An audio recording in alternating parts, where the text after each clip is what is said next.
blast from the past about to cause all sorts of problems for Howie. Will Colin help him through it? Northern Lights on ITV1 tonight at 9. But now, GMTV.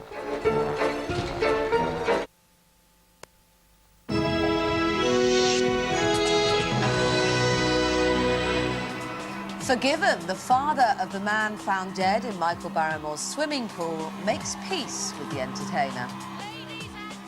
Good morning to you. This is the News Hour on GMTV. It's 6 o'clock. It's Monday, the 30th of January, 2006.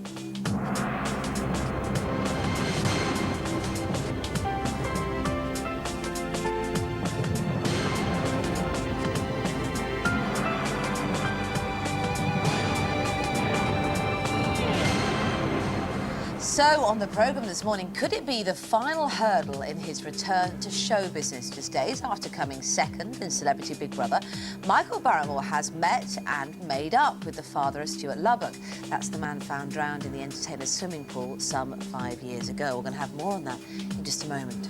Also, this depressing story about Britain in 2006, where an 11-year-old girl can buy heroin in public. We're live to Glasgow, where the schoolgirl is recovering in hospital, and community leaders are warning that this incident is just the tip of an iceberg. And after 12:30, we look at the government's new idea to offer everyone a health MOT. It says prevention is better than cure. Critics say already overworked doctors won't be able to cope. Yes, all that, and we'll be catching up with our Andrea after she was shamelessly kicked out. She was so good as well. She was very good. I don't understand it. I mean, if there had been an award for artistic merit, they would have got it. It was fantastic, wasn't it? Beautiful, yeah. Lovely. Yeah, very nice. Yes, I know. It's Twice something very odd. We'll get to the bottom of it, won't we, this morning? It's not right. It's not right. It's not just. Claire's here with the weather forecast now. Hello, good morning. Well, it's going to be a mostly dry week. Still very cold this morning across Scotland and Northern Ireland, where temperatures dip to -9 in places. So frosty here. Fog's a problem in Northern Ireland. Further south, there is more in the way of clouds holding temperatures up. And this is where the clouds are going to stick through the day, although brighter weather for the Channel Islands, western parts of Wales, as well as the West Country through the afternoon. As you can see, a little change. The best of the weather will be reserved for Scotland and Northern Ireland, perhaps even Northern England through the day. And temperatures up to around 6 or 7 Celsius. This is the outlook for the next few days. You can see remaining dry. Kate. Thank you very much indeed, Claire. Now, our top story this morning, Michael Barrymore has joined forces with the father of the man found dead in his swimming pool to demand a new investigation. It follows a remarkable meeting between the two men, during which Terry Lubbock told the entertainer that he didn't blame him for his son Stuart's death. Robin Ross reports. Michael Barrymore's appearance on Celebrity Big Brother opened old wounds. Stuart Lubbock was found dead in Barrymore's swimming pool 5 years ago. During the show, Stuart's father, Terry, turned up at the studios to protest and announced there was to be a private prosecution. But the two men now appear to have reached a fragile understanding. Meeting for the first time, they've agreed to join forces to demand a re-investigation into Stuart's death. It follows a probe by the Sun newspaper, which claims to have unearthed lost evidence which was never heard at the inquest. An open verdict was recorded at the hearing, which revealed Stuart had suffered severe internal injuries.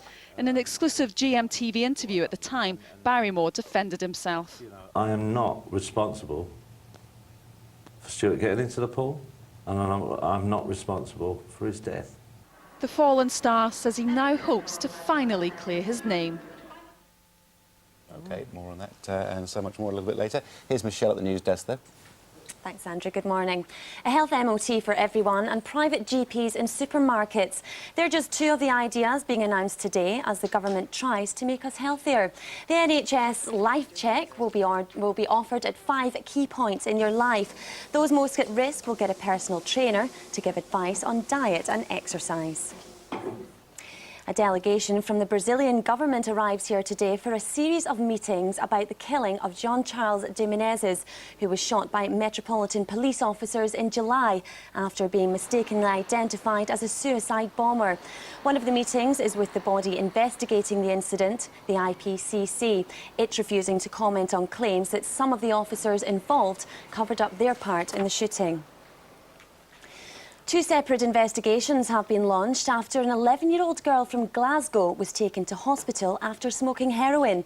The girl, who's not been named, has apparently been buying the drug outside a shopping centre in Pollock for 2 months before she collapsed at school. Strathclyde Police and Glasgow City Council have launched separate investigations. And we'll have more on that story in the next 15 minutes. We'll soon be able to fill in a form which gives us the right to die if we develop cancer or dementia. Under a government plan, a friend or relative will be nominated to allow or prevent the life-saving treatment if we become incapacitated. The news comes after Dr. Ann Turner's children backed her decision to commit suicide recently in a Swiss clinic. The forms will be available from hospitals, GP surgeries and solicitors. Critics say, though, it's backdoor euthanasia.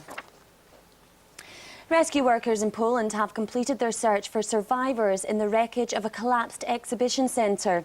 66 people were killed and 160 more injured when the building collapsed during a racing pigeon show on Saturday. It's thought the roof may have collapsed under the weight of snow. An inquiry is underway. Saddam Hussein's trial has been adjourned until Wednesday. The former Iraqi dictator stormed out of court in Baghdad after one of his co-defendants was ejected for refusing to keep quiet. Saddam's lawyers then left as well. A new judge, Rauf Abdelrahman, is trying to stamp his authority on proceedings. The former Iraqi dictator is accused, along with 7 others, of ordering a massacre in 1982. Cowboy builders are to be targeted in a new initiative being launched today. The government-backed scheme will carry out checks on firms who sign up. Those who will pass will get a Trustmark logo. The idea is to help consumers find reputable firms. Trading Standards receive 100,000 complaints every year about shoddy work. The Arctic Monkeys have smashed the record for the fastest-selling debut album of all time. The Sheffield-based band released Whatever People Say I Am, That's What I'm Not, just last week, and it's already sold more than 360,000 copies. Music pundits are comparing the band's success to that of Oasis and even the Beatles. Put my teeth back in now. The British actress Rachel Weisz has been named Best Supporting Actress at the Screen Actors Guild Award in Los Angeles for her performance in The Constant Gardener. She's already won a Golden Globe for the movie and may now be in line for an Oscar. And we'll be live to LA for more on that in around 20 minutes. The time is 7 minutes past 6. I'm back at 1:30. Now here's Kate and Andrew. Thank you. Thanks, John. Thanks very much indeed. We're going to have a quick look at the front pages for you this morning. Guardian has this: police inquire into racist attacks at jail. This is the maximum security Whitemoor prison, where police have launched an investigation. What they say is systematic racial assaults and racial abuse by prison officers there. Blitz on building scans for Olympics. This is undercover surveillance to prevent construction firms from cheating to win that £3 billion contracts to stage the event, and the Arctic Monkeys pictured there as well. Have you got the album, Andrew? Not yet. Not yet, but you will. Yeah, I'll have that. Man of your finger on the pulse of popular culture. Monkeys, yes. Yeah, You're not supposed to say that. Yeah, no, that's right. Yeah.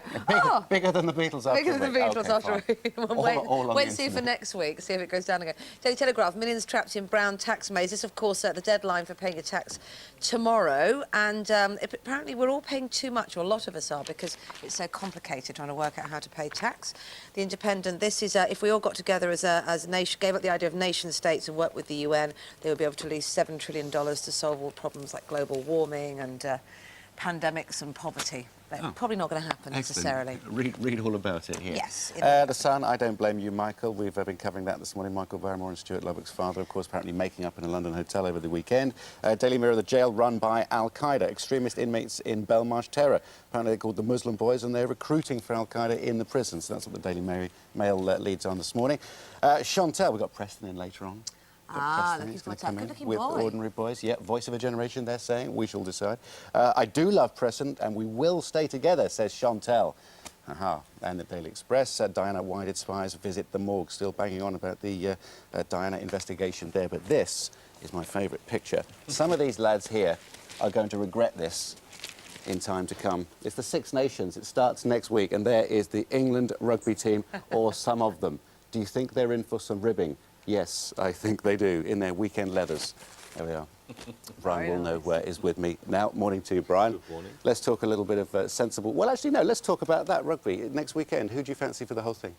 France. Yes. But I think that England against Wales will set the tone at Twickenham on Saturday. Great start to the Six Nations. England just coming back and recovering from the shock of all that World Cup aftermath. And, of course, Wales, the champions, will not want to be beaten. So it's a great occasion. They're minus Henson, aren't they, for a while? They are, yeah, suspended, isn't he? But that picture will stir them up. There's no doubt they'll get ribbed by their own teammates, let alone the opposition. This could be a little bit of regret there. Let's talk about Manchester United in the FA Cup. They're safely through. It was a fine performance at Molineux.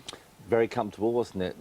You thought maybe, and I'm pleased at the side that United put out because it was in complete contrast to the one that Arsenal put out at Bolton on Saturday. That didn't show enough respect to the competition for me. And so who was missing from that? Henry? Well, you had Henry, Perez? which is that's the catalyst, isn't it? Henry.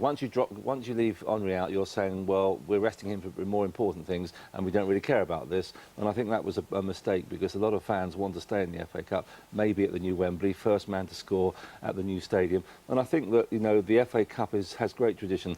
And the moment teams like Arsenal start saying, OK, it doesn't really matter, then we have a problem on our hands. But the holders go out, and they went out without a bit of a fight for me. Well, it was like when Man United didn't even enter the competition. Yeah, and I was disappointed for the fans that travelled, and they've had a bad week out of the Carling Cup, out of the FA Cup, whereas United yesterday and Liverpool yesterday both put out their first teams. Yeah.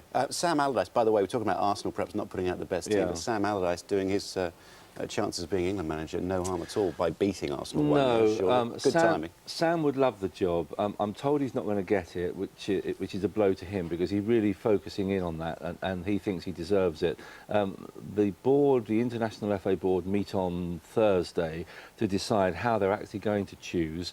Martin O'Neill getting more and more talk behind the scenes. He's a great manager. Gus Hiddink, the Dutchman, has a lot of support inside Soho Square, and Alan Kirbishley is the only Englishman in a sort of unofficial top three, but a lot more to come. They want to name it quite quickly to get it out the way, certainly over the next few weeks. Right, well, that's all the football. I will say congratulations to Roger Federer, who won the Australian Open, and Anthony Maresmo as well.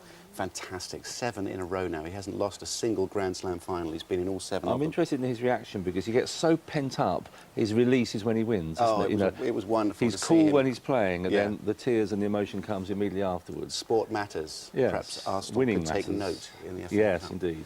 Brian, thank you very No much. problem. You're watching the News Hour on GMTV. This morning's headlines are that Michael Barrymore has joined forces with the father of the man found dead in his swimming pool to demand a new investigation. Terry Lubbock has told The Entertainer he doesn't blame him for the death of his son, Stuart. A health MOT and GPs in supermarkets are 2 of the ideas being put forward by the government today to make us healthier. And the British star Rachel Weisz has been named Best Supporting Actress at the Screen Actors Guild Awards in LA for her performance in The Constant Gardener. It is 12 minutes past 6. Now, a shocking report out today suggests there's more public concern about cruelty to animals than the welfare of the elderly.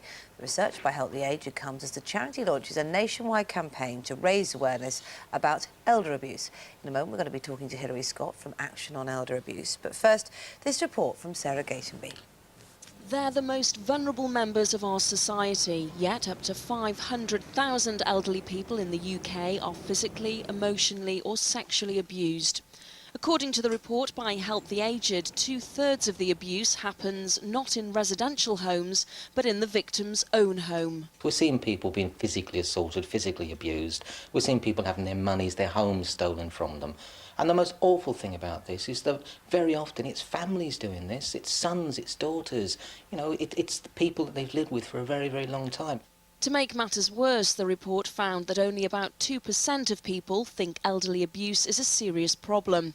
It rated below animal welfare, which 17% were concerned about, and even below poverty and the environment. Campaigners now want to raise awareness of the issue, then make sure something's done about it.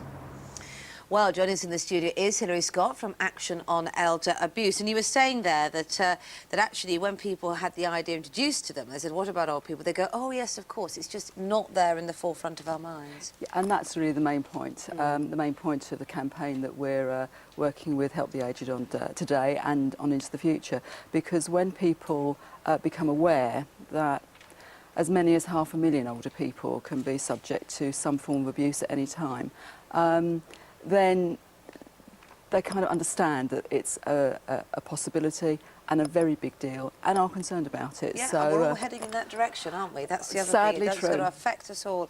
It will. Now, you say 500,000, 500,000 of elders are abused at any one time. What sort of abuse are we talking about? Various sorts. There's basic neglect, not getting what you want when you need it, in the way of medication or basic care.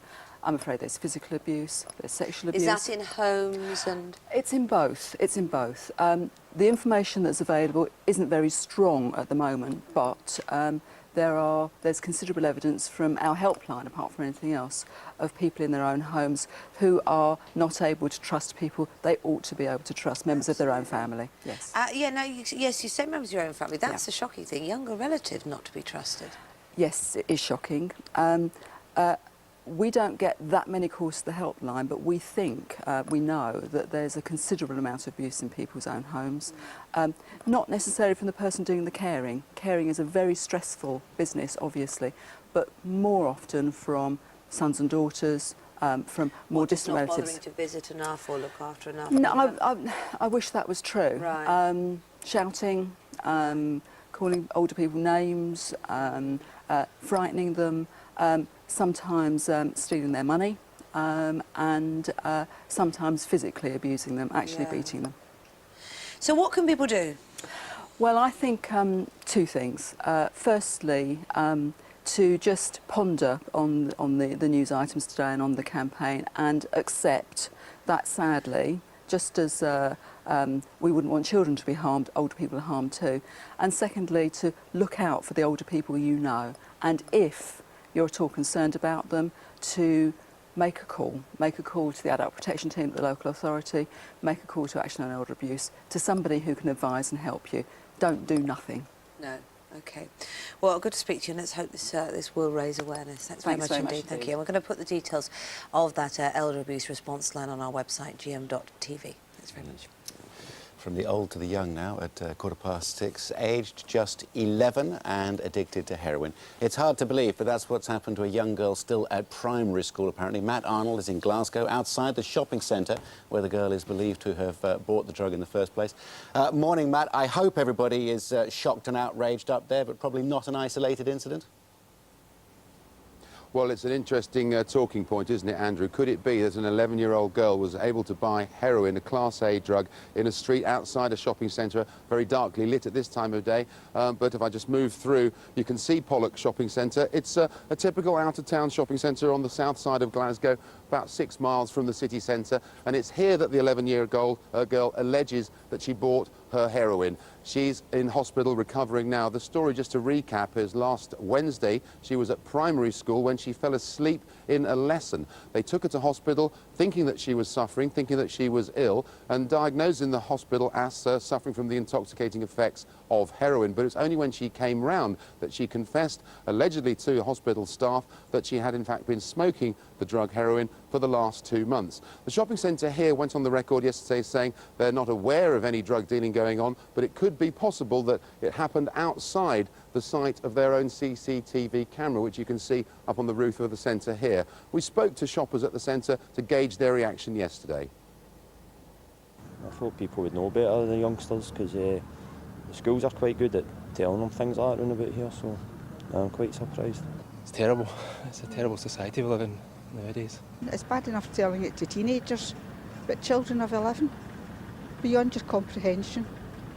Absolutely. You don't want to even think that you understand it, because you don't want to think your brain is on the same level as theirs. Joining me now from Glasgow is Gail McCann, founder of the campaigning group Mothers Against Drugs. Very good morning to you. What was your first reaction when you read about this story?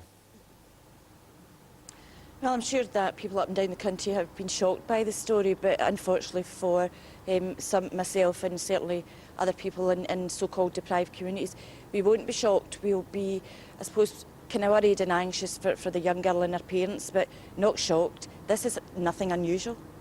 Even at the age of 11, this is unusual. And heroin, this is not pot, this is not dope, this is heroin.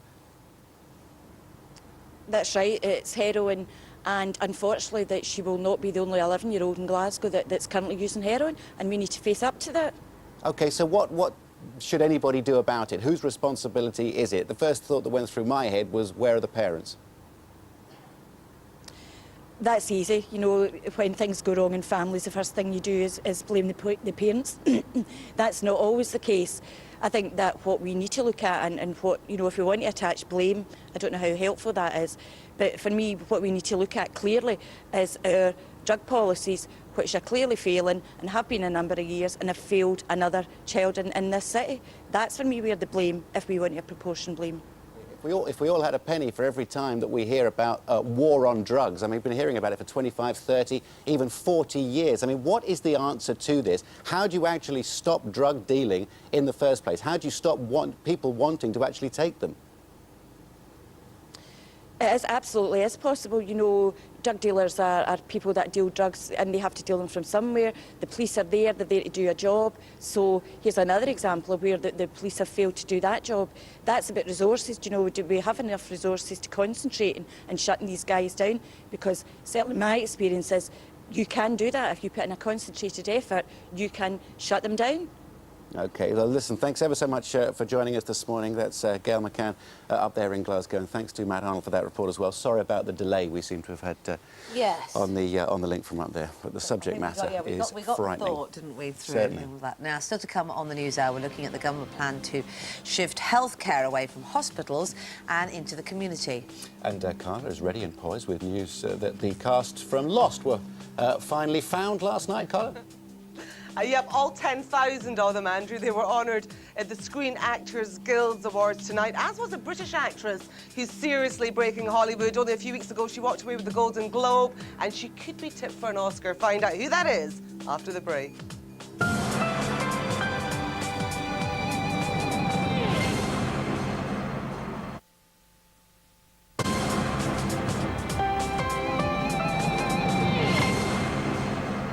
There you are watching the News Hour on GMTV. Now, if there's news and gossip in Hollywood, Carla Romano's the woman to dish it. We had some important award ceremony last night then, Carla. What was going on there? Yep, Kate, I've been schmoozing at the Screen Actors Guild Awards. Now, it's really hotting up because this is the final major award ceremony before the big one, the Oscars, and they were all there. This award is pretty different because it's all about the actors who vote for the actors. It really is their gig. But the Brit toast of the night comes in the shape of the lovely Rachel Weisz. She won Best Supporting Actress for her role as rabble-rouser aid worker in The Constant Gardener. No huge surprise there, but she was so happy. Fantastic honour for her, especially as she walked away with the Golden Globe only 2 weeks ago. Now, I spoke to her before the ceremony, and it's been a busy time. She's 6 months pregnant, their little bump, 2 awards under her belt, the Oscars just around the corner, and I wanted to know, what did she think about the Oscars? Did she think she was in for a chance? And also, did she ever pinch herself? Well, the thing about it is it's out of my control. There's nothing I can do, you know, so it's such a, it would be lovely, but you never know. You just, you know, yeah. Are you pinching yourself? Like, baby on the way, awards coming your way. I mean, what's going through your head? You must go, God, this is just like an amazing year.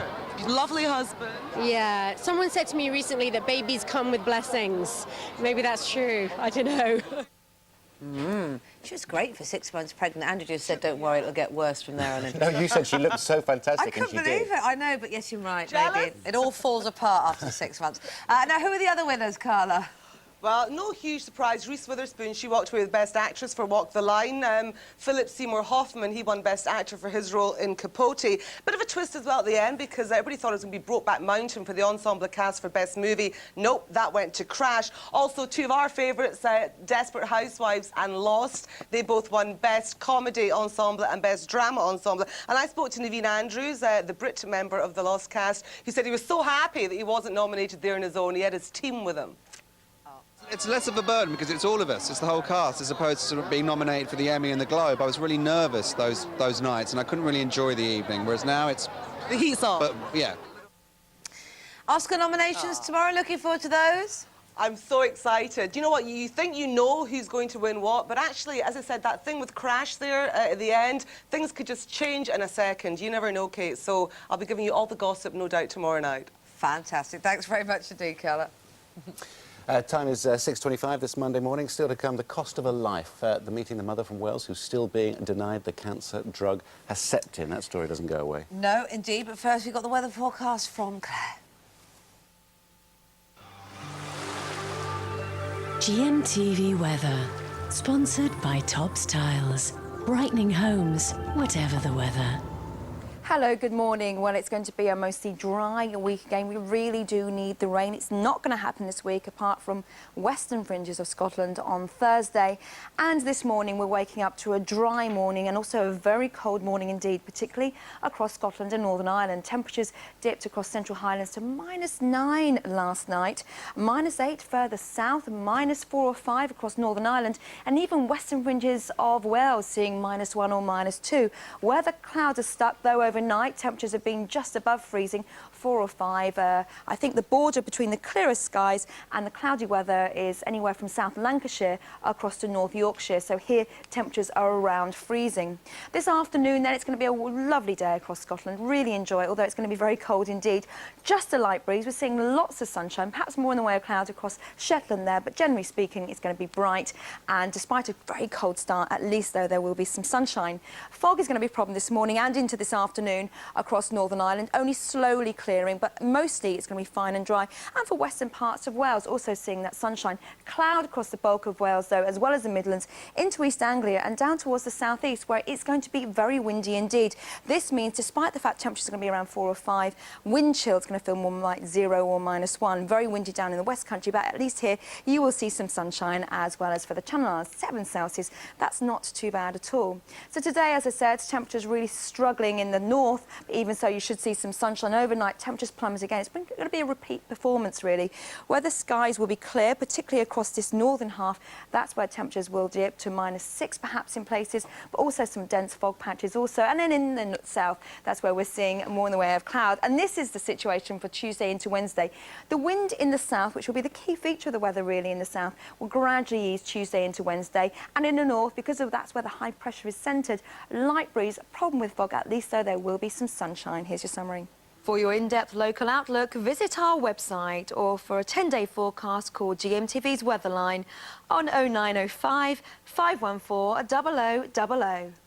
Hi there, good morning. It's 6:27. It's Monday, the 30th of January. You are watching the news hour here on GMTV. This is what we've got coming up for you in the next half an hour. The government's plan to offer everyone a health MOT. We're talking to one patient who thinks it's a waste of time and resources, and the Prime Minister is here just after 8 o'clock this morning. All right, here. Oh, you've got Preston and the Prime Minister. And there's not a cigarette paper between the two. Absolutely. Brilliant. It's fantastic, classic GMTV gold.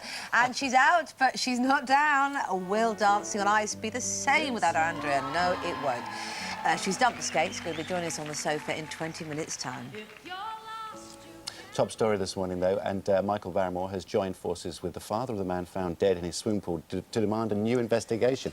It follows a remarkable meeting between the two men, during which Terry Lubbock told the entertainer he didn't blame him for the death of his son, Stuart. Robin Ross with more. Michael Barrymore's appearance on Celebrity Big Brother opened old wounds. Stuart Lubbock was found dead in Barrymore's swimming pool 5 years ago. During the show, Stuart's father, Terry, turned up at the studios to protest and announced there was to be a private prosecution. But the two men now appear to have reached a fragile understanding. Meeting for the first time, they've agreed to join forces to demand a re-investigation into Stuart's death. It follows a probe by the Sun newspaper, which claims to have unearthed lost evidence which was never heard at the inquest. An open verdict was recorded at the hearing, which revealed Stuart had suffered severe internal injuries. In an exclusive GMTV interview at the time, Barrymore defended himself. I am not responsible for Stuart getting into the pool, and I'm not responsible for his death.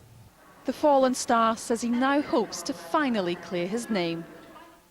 OK, Michael Barrymore's story there. More on that a little bit later on. We're getting the news now. You're waking up to Michelle Morrison's here. Morning, Michelle. Thanks, Kate. Good morning.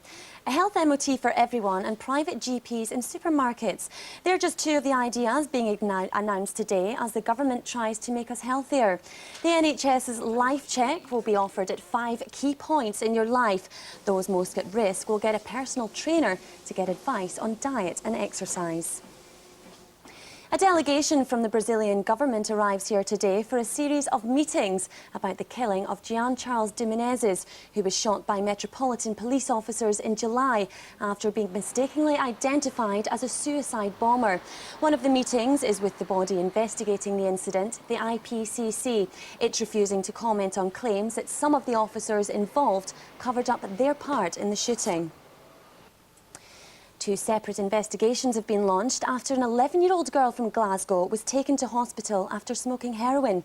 The girl, who's not been named, has apparently been buying the drug outside a shopping centre in Pollock for more than 2 months before she collapsed at school.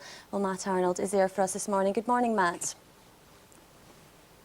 Good morning, Michelle. This is a shocking story. Could it be possible that an 11-year-old in this country is able to buy drugs in a shopping centre just like the one I'm outside here? It's Pollock Shopping Centre, just 6 miles to the south of the city centre of Glasgow. And it was here that the 11-year-old, according to reports that she's told doctors in the hospital at York Hill, where she's currently recovering, that she said she bought drugs here for £10 a bag, heroin, a Class A drug. Just to recap on the details of this story, it was last week on Wednesday when she was at primary school, just age 11. She came over ill. She looked as though she was asleep in the class and taken to York Hill Hospital. Initially, they were just worried that she was suffering from the intoxicating effects of heroin. Possibly it could have been an accident that she'd come into contact with the substance, but when she came round, she confessed to doctors, allegedly, that she'd in fact been smoking the drug for the past 2 months. An ongoing inquiry by Strathclyde Police and the council here will resume today, but Mothers for Justice, who we had on the programme just a short while ago, are keen to point out that this isn't just the tip of, or rather this isn't just the tip of an iceberg. It is an ongoing problem and one that really needs investigating. Thanks, Matt. 500,000 elderly people are regularly beaten, hurt and abused, according to a new report. Around 2/3 of the abuse happens not in residential homes, but in the victim's own home, and is often carried out by family members. The report also shows that most of us consider elder abuse to be less serious than animal cruelty. Rescue workers in Poland have completed their search for survivors in the wreckage of a collapsed exhibition centre. 66 people were killed and 160 more injured when the building collapsed during a racing pigeon show on Saturday. It's thought that the roof may have collapsed under the weight of snow. An inquiry is underway.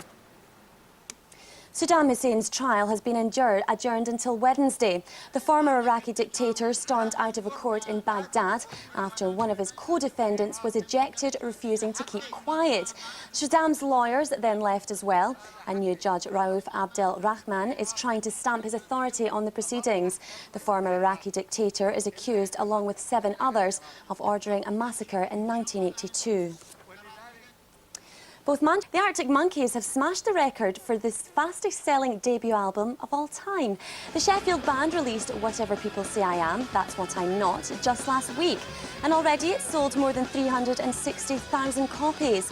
Music pundits are comparing the band's success to that of Oasis and even the Beatles.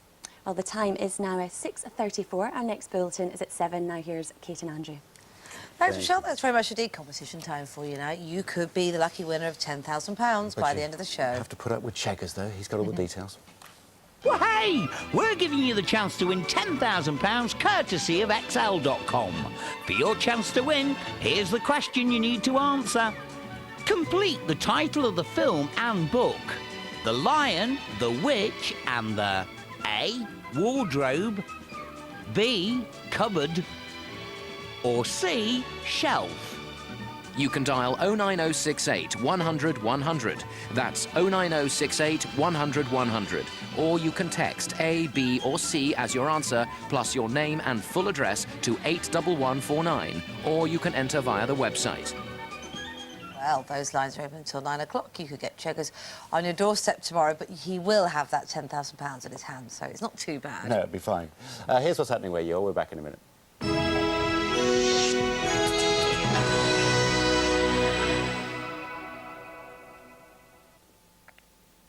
Good morning. Welcome to the Breakfast News from ITV Granada.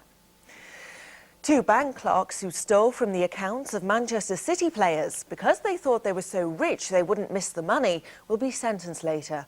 The men who worked for the Co-op Bank were part of a gang who stole over £300,000 in 3 years.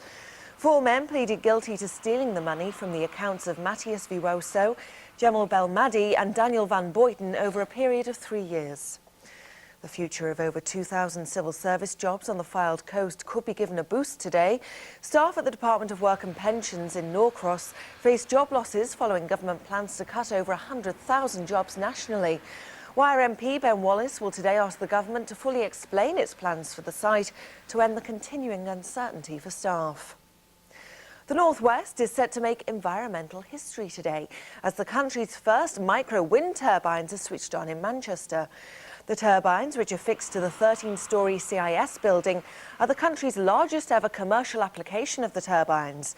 Environment Minister Elliot Morley will switch them on before visiting energy-saving schemes adopted by businesses and schools to protect the environment and help combat climate change. Sir Paul McCartney will attend a special gala at the Liverpool Institute of Performing Arts today to celebrate its 10th birthday. 250 students from Liverpool will take part in the event, which will also mark the start of the Capital of Culture themed year Liverpool Performs 2006. The idea behind the institute, which was co-founded by the former Beatle, came from the New York Fame School. A decade on, the school attracts students from all over the world. We're also trying always to perfect what we're currently doing, and all the time we're trying to update, we change courses, we put a little bit in there, we take a little bit out there. So that's a continual process which takes place every year. Finally, dreams are set to come true today for one rather special 12-year-old from Liverpool. Jade Basnett, who lives with leukemia, is set to dazzle audiences at Liverpool's Empire Theatre tonight as she takes the stage for a performance of The Nutcracker. Jade will join the world-famous Chisinau National Ballet as a ballerina thanks to the Make-A-Wish children's charity, fulfilling a lifelong dream. That's it for now. I'm back at 7:05. Time now for a look at the region's weather. Damaged in winter. Rescued by Pantene Pro V Winter Rescue. Sponsors of GMTV Weather. It'll be a fairly bright start with some sunny spells, staying much the same this afternoon with more of those bright spells. Highs of just 5 Celsius, 41 Fahrenheit though, so it will be another cool day.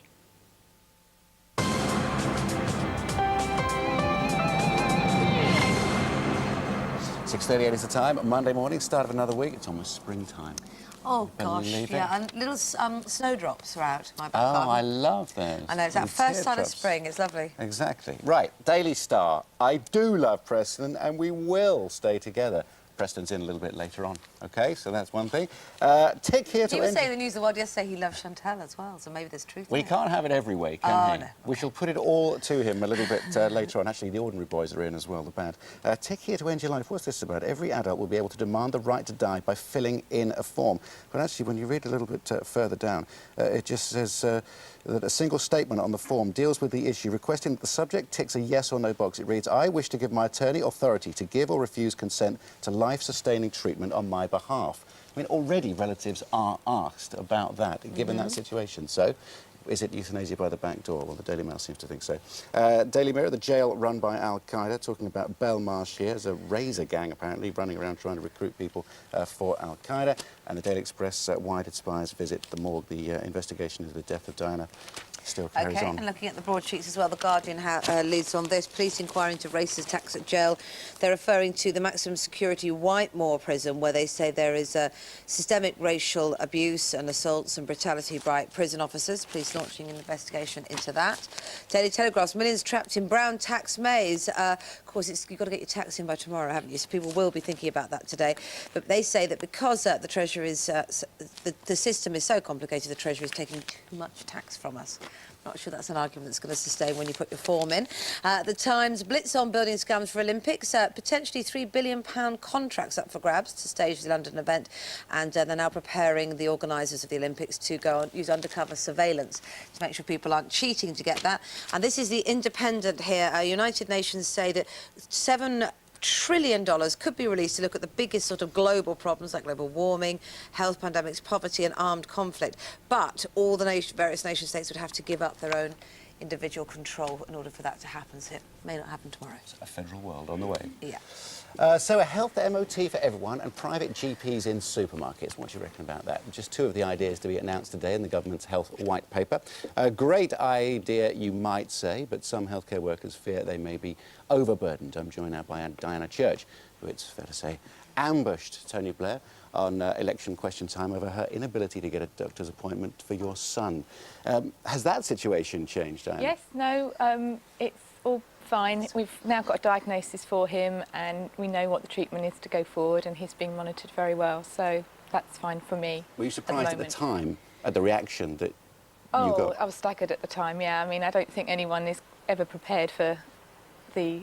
You sort of ask a question because that's what is important to you at the time, and not really realising that actually it has resonance with everyone else in the country as well. That's right. Now, what do you think of the proposals to set up GPs surgeries in supermarkets and the like, and taking healthcare to the people, really, is what the idea is? I mean, I think, you know, GPs surgeries are dotted all around the country. They're not actually difficult to get to. They're difficult to get into. And there's talk about them having them at railway stations as well, isn't there? And that might solve a few tinkering problems around the edges for, you know, people that just need to get a quick prescription for a sore throat or a conjunctivitis or something. But I would have thought that in the main, people still want to be able to see their own doctor at a time that's convenient for them. Yes, but doctors at the moment not working at weekends, or they have at least the choice to opt out. I understand they could earn up to £10,000 or £20,000 more if they do decide to open later on, I think until 7 o'clock, and then opening certainly up until lunchtime on a Saturday. That would help you used people. to be able to go on a Saturday, so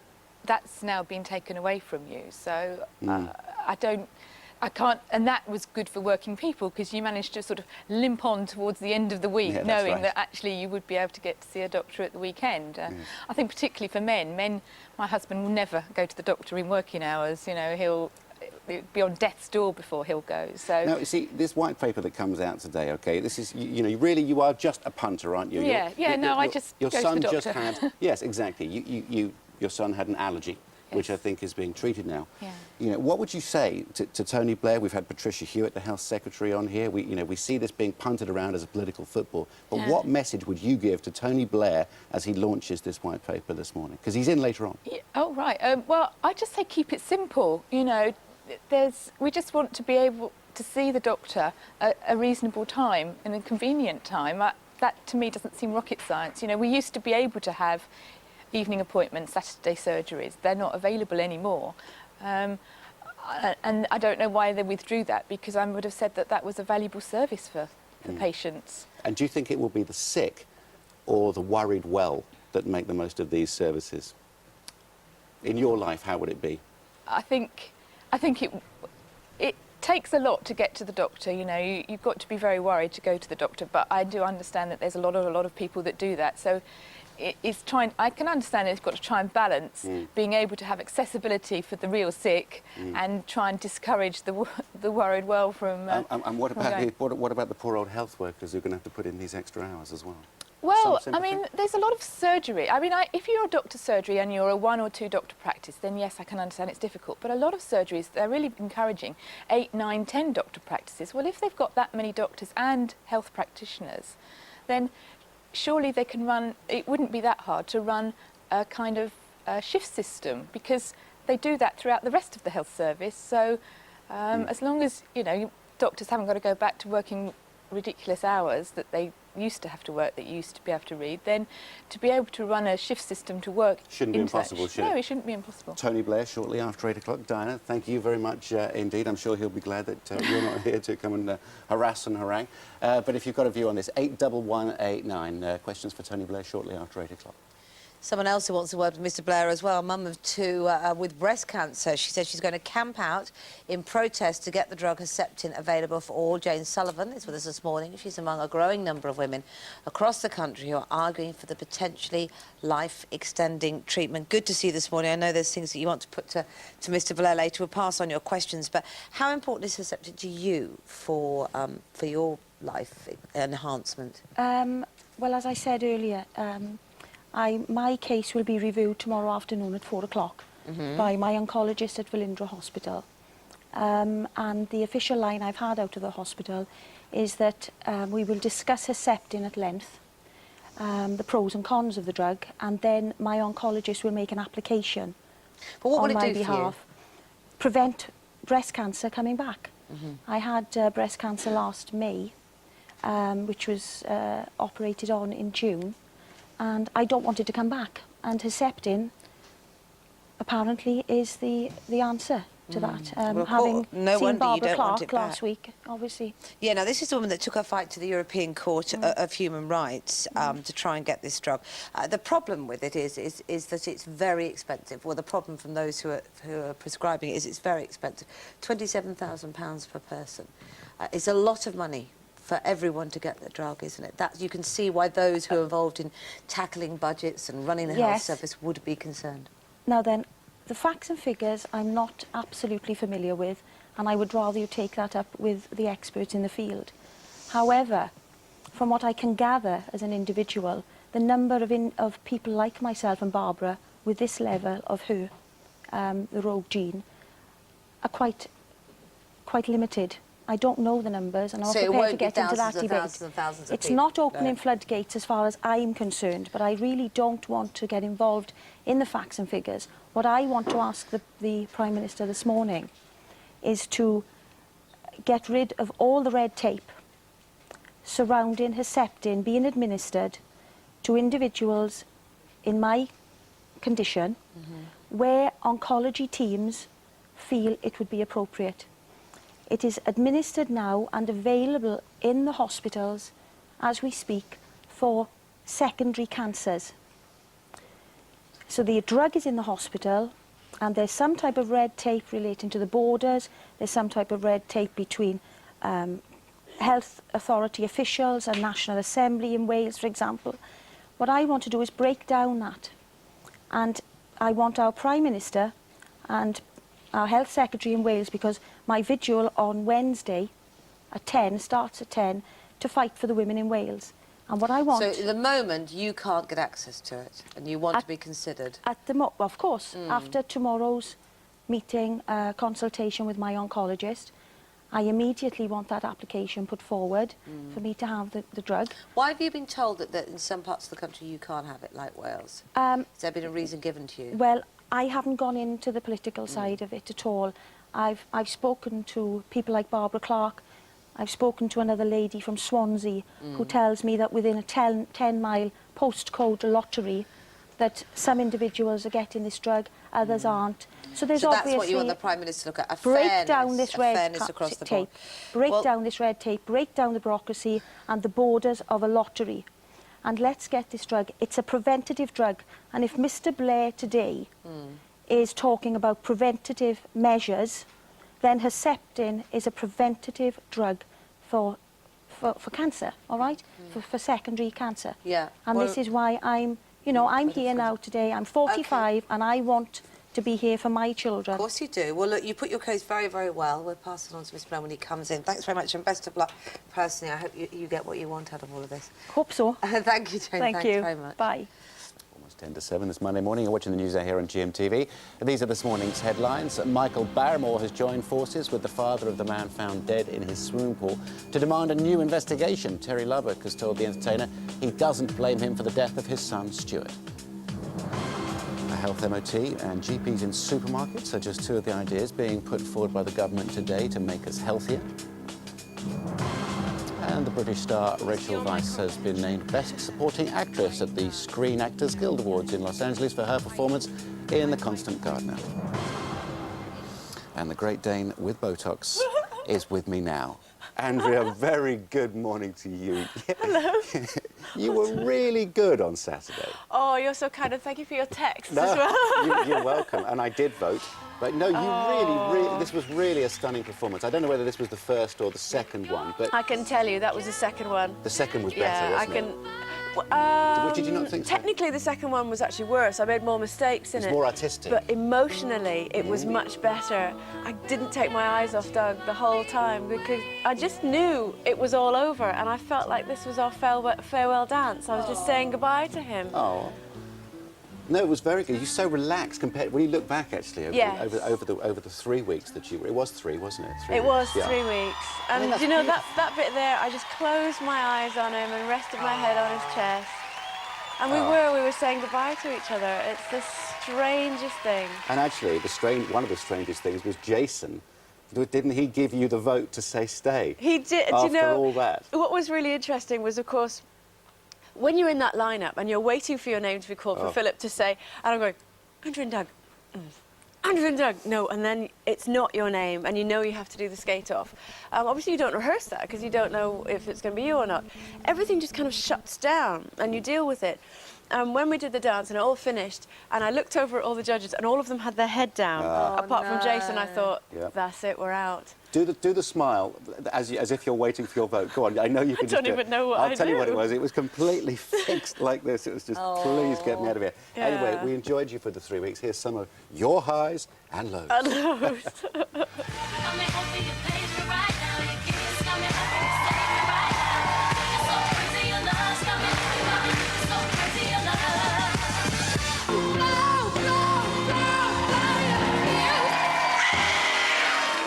You have great legs, but tonight you had legs like a Great Dane. And unfortunately... Sometimes you picture me, I'm You are good. I mean, as well, you came onto this very late compared with all the other contestants, didn't you? People probably don't know I did. that. I came on purely because I was doing well. Christmas weather for GMTV on the ice rink Yeah. at the Natural History Museum. But do you know what? It's been the hardest thing I've ever done. It's been the most painful thing I've ever done. And I've loved every minute of it. What a brilliant thing to have a go at. It's How great. are the ribs? I pulled it again on Saturday. Did So it's really funny looking at that first lift where I kind of bend over, he picks me up all the way through, I'm like, Yeah. But, you know, they call it Dr. Theatre, apparently. It just takes over, you just do it, and I've loved it. I'm full of cold now, it's all as finished. soon as it's over, you're... Bleh, yeah. There we go. So will you... you'll be on the ice again, won't you? I mean, I'm not going to take it up as a sport, but... Are you going to buy your own skates? I've got my own skates, I've got to keep them. Oh, that's good. But what will be good is Finley obviously came along with me to a couple of the training sessions, so I think I'll take him along, and I now know that I'm strong enough to hold him up. It won't be, you know, Finley and Mummy wobbling around the ice. I'll be able to... And maybe I'll do the odd spin. Who knows? Hold on. Hey, Finley. I think we're going to have a GMTV Christmas special with you on ice. Oh, my good That would Lord. be good, wouldn't it? Don't And say maybe that out you, Andrew, loud. too. Oh, well, do you know what? I would be injured so fast if I did that. What a dangerous pursuit it is. And I tell you what, You've Mr. got a few Castle, months I till you have can do it. utmost respect for you as a sportsman. I remember when I was Taken first 5 doing years. this, you said, Taken 5 pain years is to get your any friend, respect from just anyone. deal with it. I have respect to you. Give me 5. Love it. a Respect, triumph. Andrew. I know you're going back on Saturday. Good luck. Right, as Andrew's starting to get respect from his colleagues, I think we better go. That's it worrying. from the News Hour. Very But good. you're staying, aren't you? Fiona's joining you in a moment for away GMTV with you. today. Away with you. From the Big Brother house, Ordinary Boy Preston in the studio, ready to rehearse. Looking forward to hearing that song again. And we've also got the weather from Claire.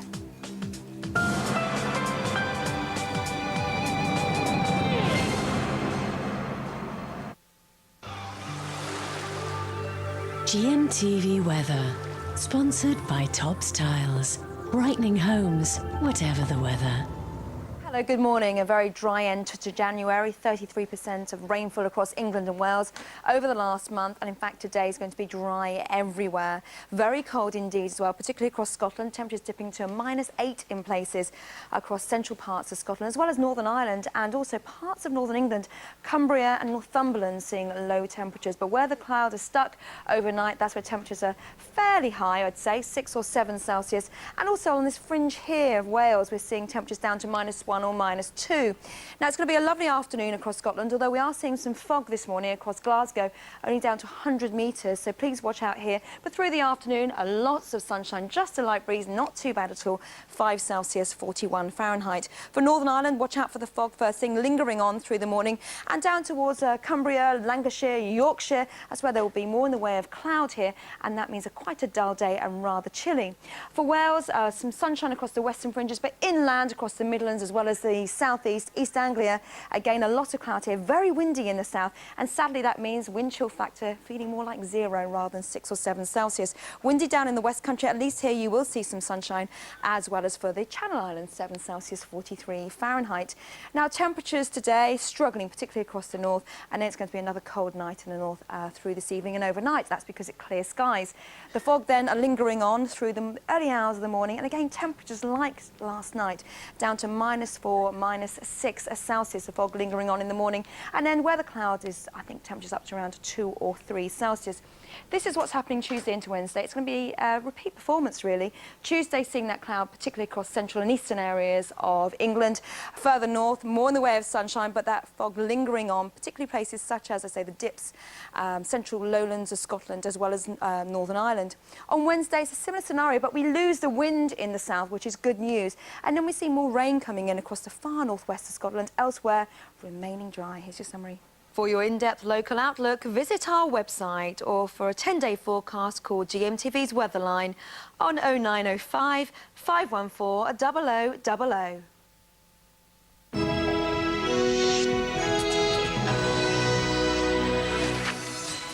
Well, an 11-year-old girl in hospital after taking heroin. Is this the state of Britain in 2006? What a story to begin with. Good morning. You're watching GMTV today. Yeah, you are. It's almost 7 o'clock. It's Monday, the 30th of January 2006, and Preston is in the house.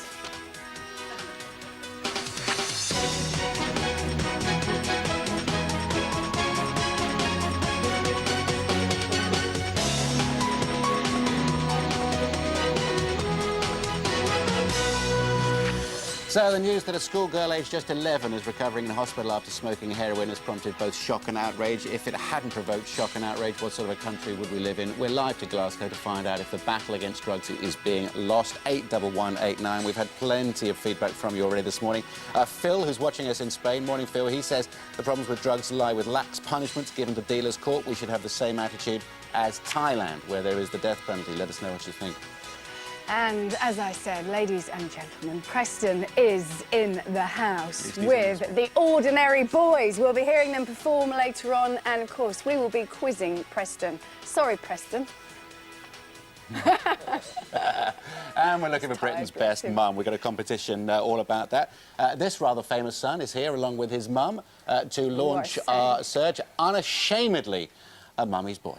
Now, excuse me, Chantel over the weekend has said she's got her eyes on him as well. Oh, no. I wonder if Preston knows about that. Cheggers is on the road. What we talk about. I know, we do all these hurt feelings We see everywhere. 19 or 20 days worth of him in there talking about everything, Yeah. but we have to be careful. Yeah, OK. Right. It's hilarious. Cheggers is on the road. He's giving away, oh dear, that hat, hopefully. He's giving away £10,000 too. Morning, you.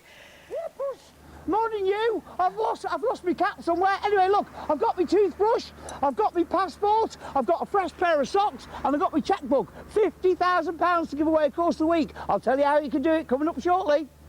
Yeah, push, push, push, push. Oh dear. Thank you. It's a Cheggers week.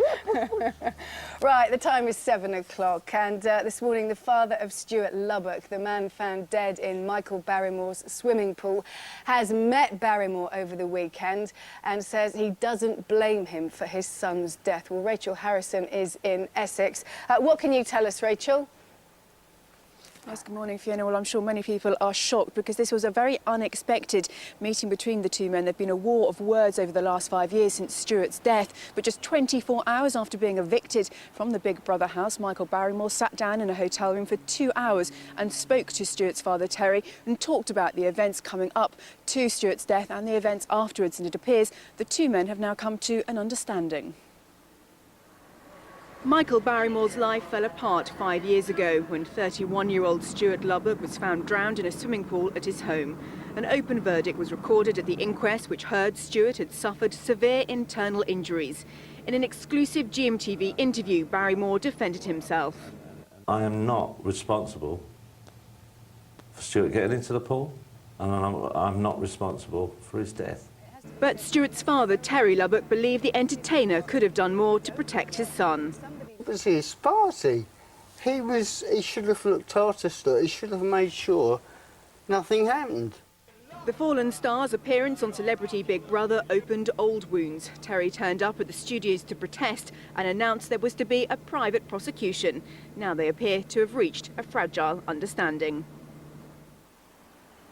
Now, Terry, Stuart's father's not at home today, but I have spoken to a member of the family who says that they are obviously not willing to comment any further at this time. But one of the key things that both men appear to be calling for is a new investigation, because it appears that new evidence wasn't actually shown at the inquest. It concerns the actual cause of the internal injuries that Stuart suffered, and that was believed to have been at Barrymore's house. Instead, there are claims this morning that actually those internal injuries could have been caused by the medical staff after Stuart's death. Those are the 2 points that the men want to clear up, which is why they're calling for a new investigation.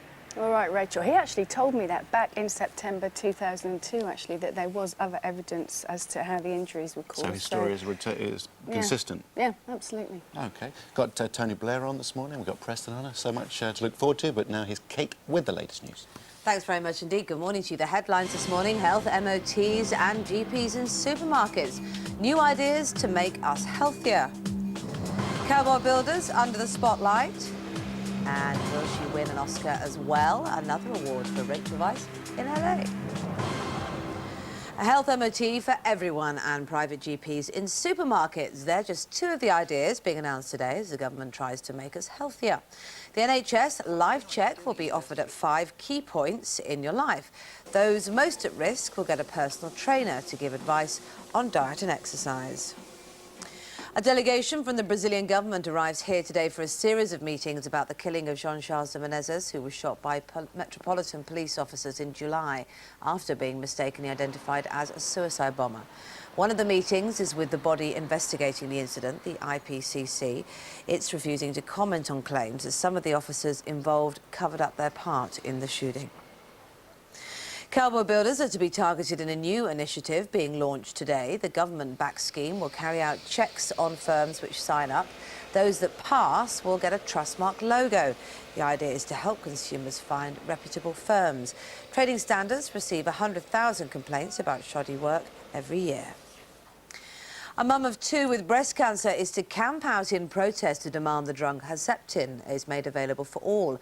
Jay Sullivan is among a growing number of women across the country who are arguing for the potentially life-enhancing treatment.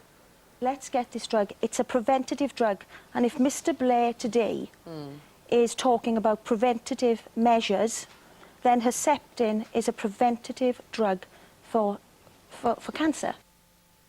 Showbiz now, and it was the last major awards ceremony before the Oscars last night as Hollywood's elite honoured its own at the Screen Actors Guild Awards. Carla Romano was there for GMTV. The Screen Actors Guild Awards and the final major ceremony before the Academy Awards. Yes, the countdown to the Oscars has well and truly begun. All the main players present and all the nominees with bated breath. My philosophy is assume that you haven't won, and then if something lovely happens, because that's the best way to be. The SAG Awards is like a party just for the actors because it's the only awards ceremony to exclusively honour the performers. Following up on her Golden Globe win, there was more good news for our British Oscar favourite for her supporting role in The Constant Gardener. So much, it's so special to be honoured by fellow actors, so thanks very much to the tribe. No surprise as Reese Witherspoon won Best Actress for Walk the Line and Philip Seymour Hoffman for Best Actor for Capote. The cast of Lost and Desperate Housewives won awards as the Best Television Drama and Comedy Ensemble. And in a surprise twist, the cast of Crash won the award for Outstanding Performance by a Cast in a Motion Picture, leaving favourite Brokeback Mountain empty-handed. Carla Romano, GMTV News, Los Angeles. Well, we've got more news at p:30, and Andrew and Fiona are back in a moment, but let's check what's happening where you are now.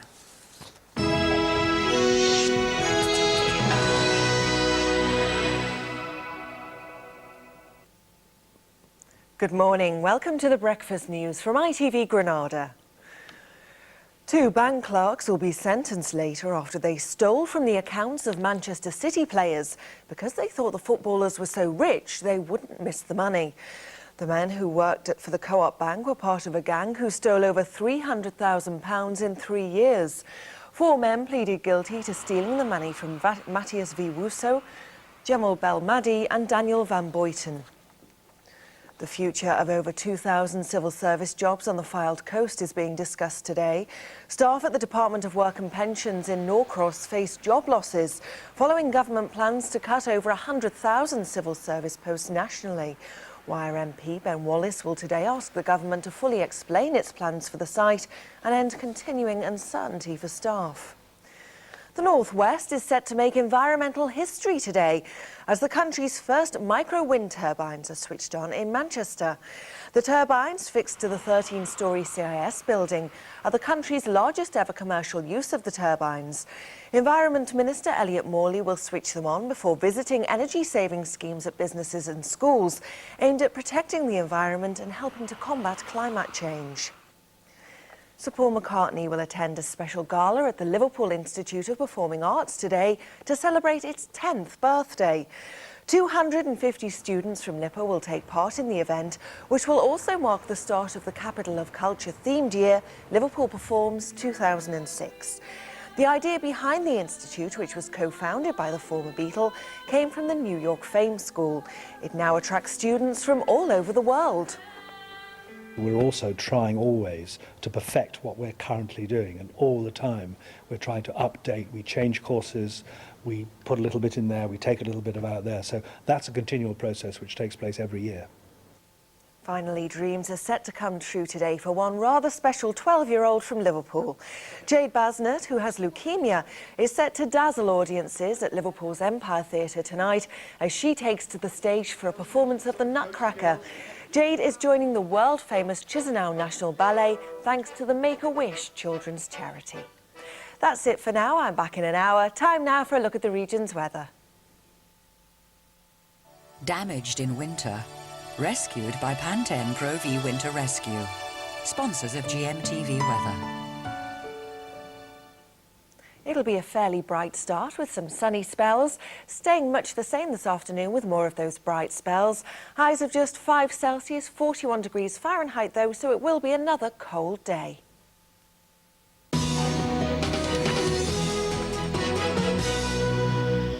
Almost 7:10 this Monday morning. Now, aged just 11 and addicted to heroin. It really is hard to believe, but that is what has happened to a young girl still at primary school up in Scotland. She's been smoking the drug, apparently, for 2 months, according to reports. Matt Arnold is in Glasgow, and he can tell us much more about this. Matt, morning.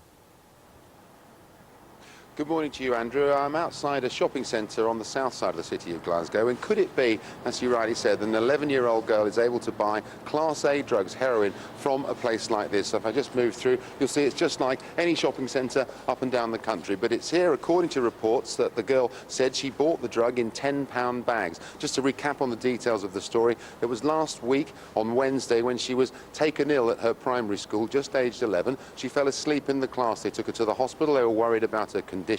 And initially, the reports are saying that at the hospital they thought, well, could she come into into contact with this intoxicating substance by accident? But it was only when she came round she was able to tell doctors, allegedly, that she'd actually been smoking the drug for 2 months and buying it, as I said, in these £10 bags from this shopping centre. The shopping centre here said they are unaware of such dealing, but they did say that possibly, with CCTV like this being quite prevalent here, it would have to be in an area of the centre that wasn't on the cameras. We spoke to a few people at this shopping centre yesterday just to gauge local reaction.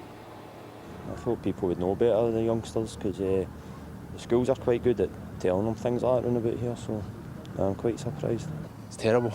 It's a terrible society we live in nowadays. It's bad enough telling it to teenagers, but children of 11, beyond your comprehension.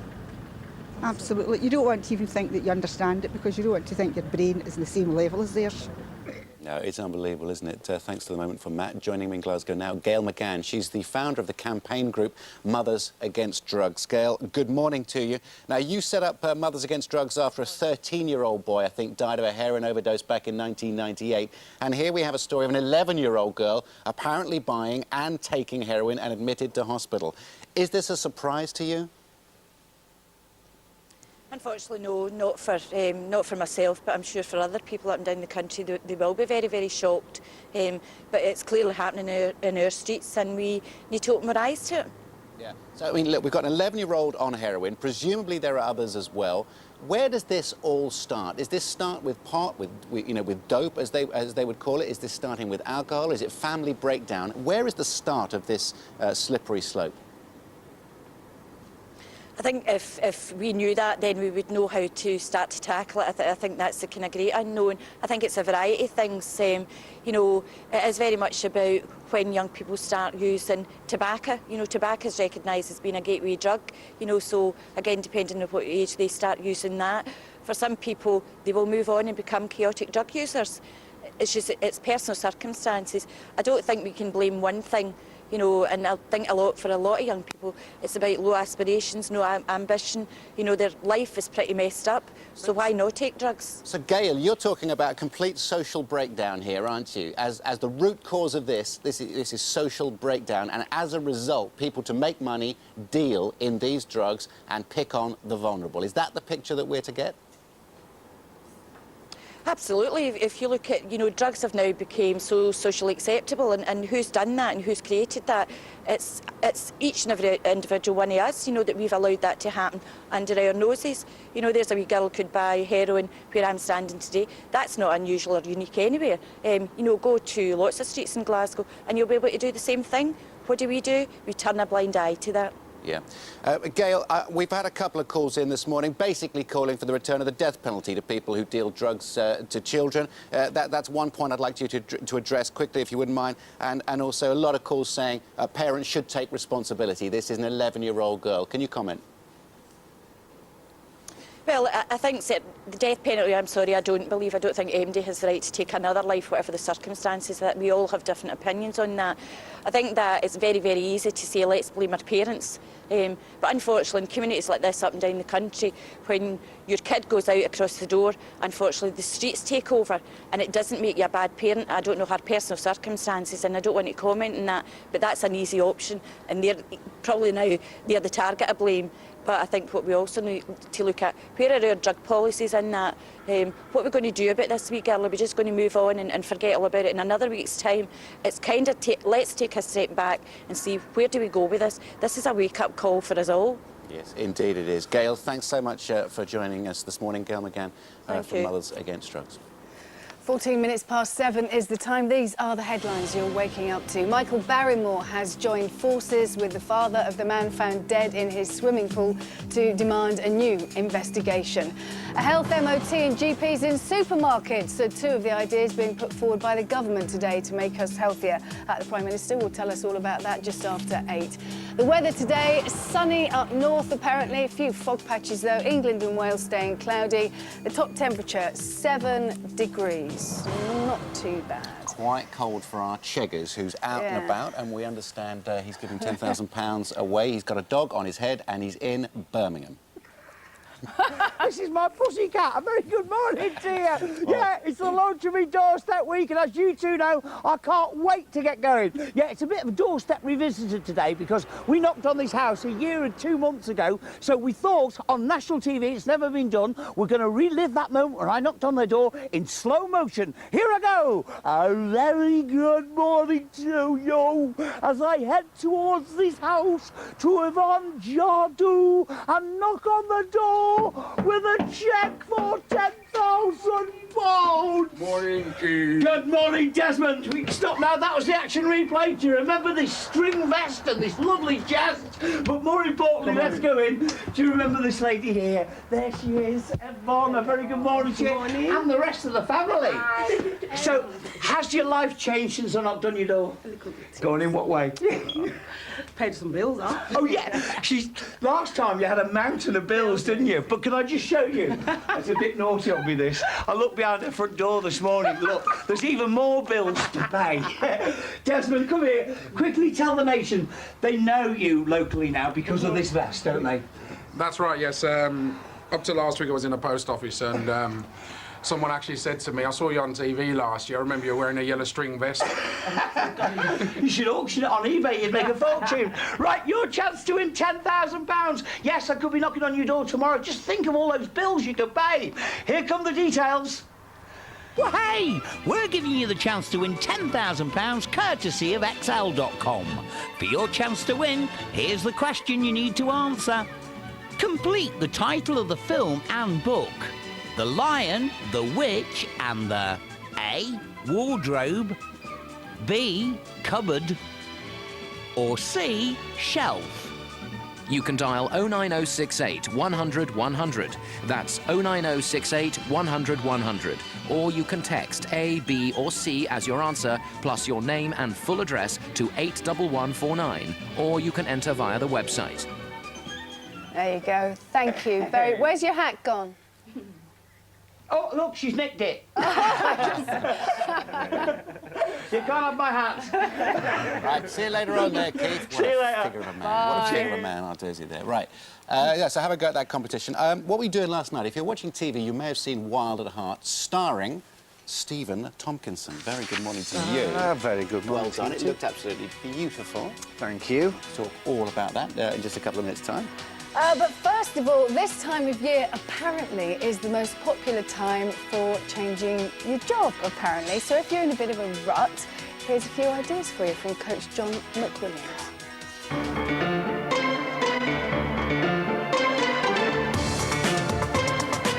Did you know 3/4 of UK workers want to change career? But how many of you actually do anything about it? The most effective way to find a new job is to approach companies even when they're not advertising. Because the harsh truth is that 80% of jobs are never advertised. Start with the people you know whose work interests you. Ask them about what they do and to introduce you to their contacts. Before you know it, your 10 contacts have become 100. Two of the big months for hiring are January and February. So strike now while the iron's hot. In fact, I challenge you to make today the day you spur into action. And extra qualifications can make all the difference, so get down to your local college and find out about courses. Grab the day. Muller Vitality, now with omega-3, sponsors the Work Coach.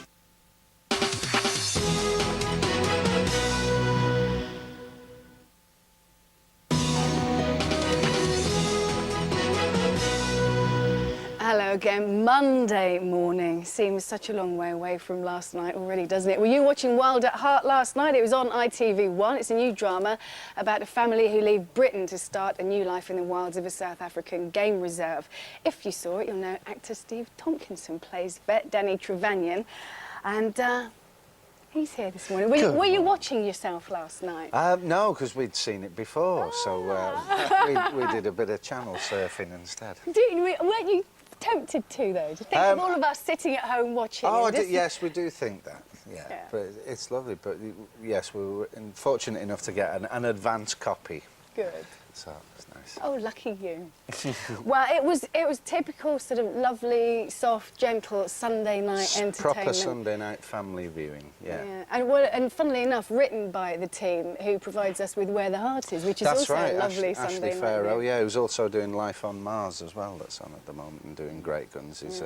It just sort of shows the range of Ashley's writing. He's very prolific and superb in all departments. Well, just like your good self, really, because you've been prolific in a few departments, haven't you? But this job was one of the best, I guess, yeah, because you actually went to South Africa. You came up close and pretty personal with some of the animals as well. Absolutely. Didn't you? I mean, it's the first time I've been afforded the luxury of seeing animals like that in their native environment, and it does make an incredible difference. I mean, they're absolutely glorious and magnificent and live up to all the adjectives you've seen portrayed on the TV before. It was a real treat. Yeah, I think we're going to see you with some elephants now. This is from next week. Look!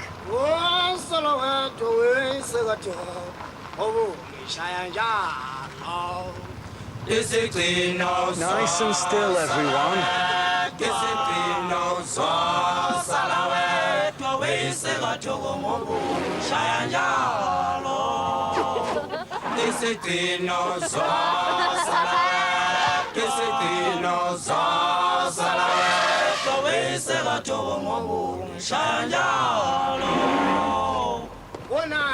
And you really were that close. I mean, that's no gimmick. We really were that close, yeah. I mean, there was a lot of people said in the papers about the rhino thing last night that this rhino was thousands of miles away in a zoo, but no, we were right there with it, which is often the sort of intriguing thing about the series. I mean, there's only so much Ashley can write, and the rest we just have to put the cameras there and see what these animals are going to do. And what they are going to do. Exactly. Wasn't it your dad who said that you've always had a way with animals? Because the elephant there just seemed so relaxed. His ears didn't flap out, they were pinned straight back. I think because Vicky Brooker, who works on the game reserve where we were filming, she has such respect for these animals that I think that rubbed off on all of us. And But yes, you always keep your wits about you, just in case. But fortunately, there were no real accidents to speak of.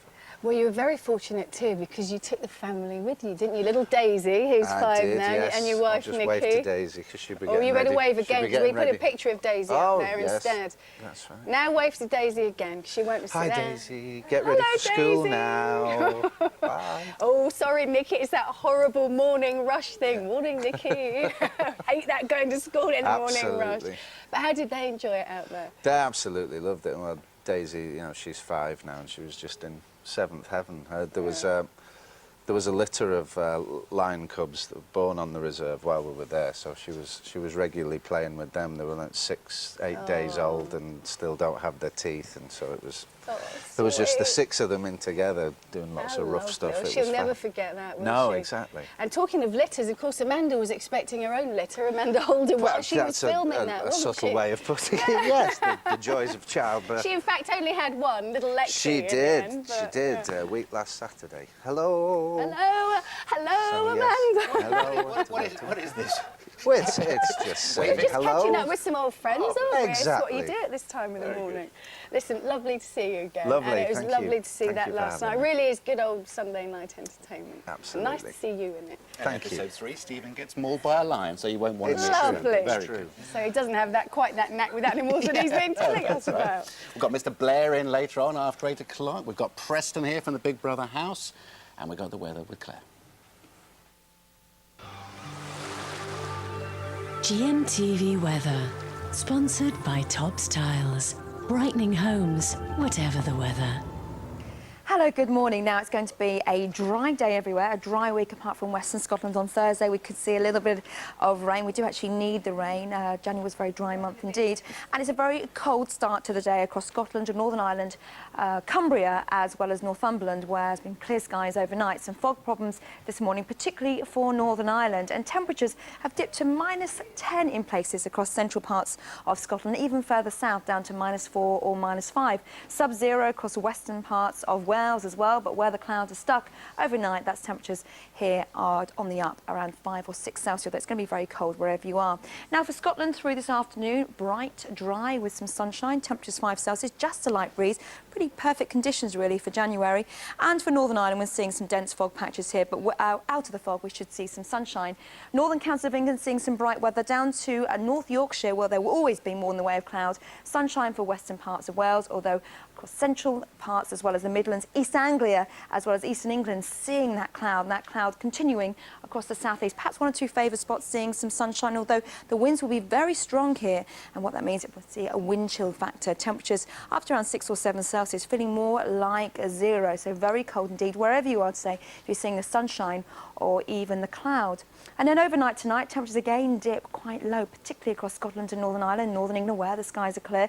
Fog again will be a problem with the light breeze, and further south seeing more in the way of cloud here, holding temperatures up to around 3 Celsius. This is the picture of Tuesday into Wednesday. You can see here, generally, there's going to be a lot of cloud across England and Wales. The brightest skies will always be in the north, Northern Ireland, Scotland, but the fog could linger through the day. And also the West Country, Cornwall as well as Devon, seeing some bright conditions. By Wednesday, the south coast loses that very strong wind, which is good news. And then Thursday, we'll see a hint of some rain across the far northwest of Scotland, as well as Northern Ireland. Elsewhere, again, mostly dry, quite dull, though, and dull weather as we head through into the weekend. Here's your summary.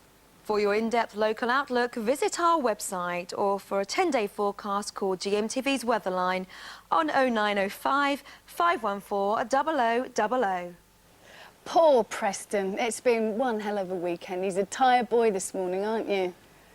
Yeah, doesn't look very happy. Clearly, he's delighted to be here, aren't you, Preston? I know, it is early, I know. Never mind, we'll speak to Preston and the Ordinary Boys you can see behind him there. They'll be performing for us in just a few minutes. And I'll tell you who else is here this morning. Duncan James from Blue, along with his mother Fiona. We're going to start our Britain's Best Mum competition, so a very good morning. Looks like his sister. Is she? Look at that. That's right. Lovely girlfriend, Duncan. Oh, it's your mother. Very good. See you in a few minutes' time. I don't think they can hear us. No, I don't think they can. Good. Preston can't hear what we're talking about. No one can hear us. Let's It's a real hope bonus. you can. Here's Kate with the news. Thanks very much indeed. Good morning. Michael Barrymore has joined forces with the father of the man found dead in his swimming pool to demand a new investigation. It follows a remarkable meeting between the two men, reported in today's Sun newspaper, during which Terry Lubbock told the entertainer he didn't blame him for the death of his son, Stuart. A health MOT for everyone and private GPs in supermarkets. They're just two of the ideas being announced today as the government tries to make us healthier. The NHS Life Check will be offered at 5 key points. Those most at risk will get a personal trainer to give advice on diet and exercise. And we're going to be talking to the Prime Minister about that at 8 o'clock. Two separate investigations have been launched after an 11-year-old girl from Glasgow was taken to hospital after smoking heroin. The girl, who's not been named, had apparently been buying the drug outside a shopping centre in Pullock for 2 months before she collapsed at school. Local people say it's far from an isolated incident.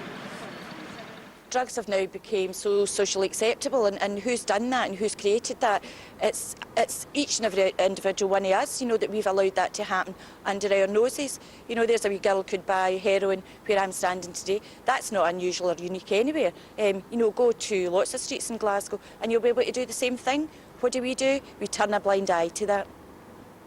500,000 elderly people are regularly beaten, hurt and abused, according to a new report. And most of us consider it to be less of an issue than animal cruelty. Sarah Gatenby reports. Vulnerable members of our society, yet up to 500,000 elderly people in the UK are physically, emotionally or sexually abused. According to the report by Help the Aged, 2/3 of the abuse happens not in residential homes, but in the victim's own home. We're seeing people being physically assaulted, physically abused. We're seeing people having their monies, their homes stolen from them. And the most awful thing about this is that very often it's families doing this. It's sons, it's daughters. You know, it's the people that they've lived with for a very, very long time. To make matters worse, the report found that only about 2% of people think elderly abuse is a serious problem. It rated below animal welfare, which 17% were concerned about, and even below poverty and the environment. Campaigners now want to raise awareness of the issue, then make sure something's done about it. OK, the time now is 7:33. More news at 8 o'clock. Here's Fiona. Aha, but I'm not on my own. The ordinary boys are behind me, and the extraordinary boy, Preston. I thought you'd like that. How are you? I'm very well, thank you. A bit tired, but... Yeah, what a weekend, eh? No, it's been good. We've done Top of the Pops, CD UK, Already? 9. Yeah. When did you do all that Saturday? Saturday and yesterday. Crikey. Were you a bit disappointed? Because I think people were shocked that you were fourth. Well, I think they were expecting you to be runner-up. I didn't know. As far as I was concerned, everyone could have hated me. I didn't know what... Do you know what I mean? I had no idea how it was going on the outside, so I was just sort of ready to go at any moment, to be honest. Yeah, well, we're glad you didn't. Oh. It was so, you were so nice in there. Thank you. You really were an ordinary boy. That's why people liked you. I bet the ordinary boys like you now as well, don't they? Now that you're number 9 in the charts again. I think they liked me anyway, didn't you?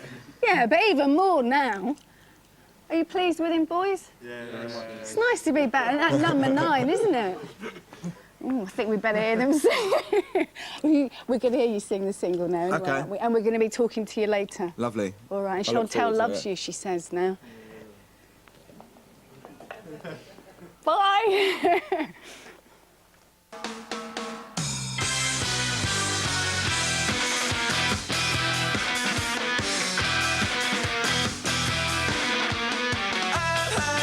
I will never forget.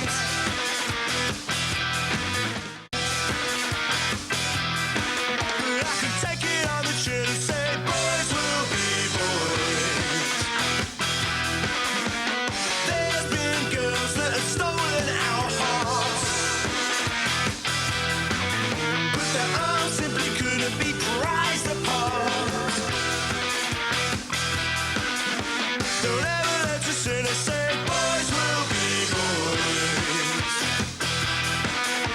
it's under my skin, so I can never win. Oh, thanks a lot. We cheat and we lie and we fight. We don't cry, well, we try.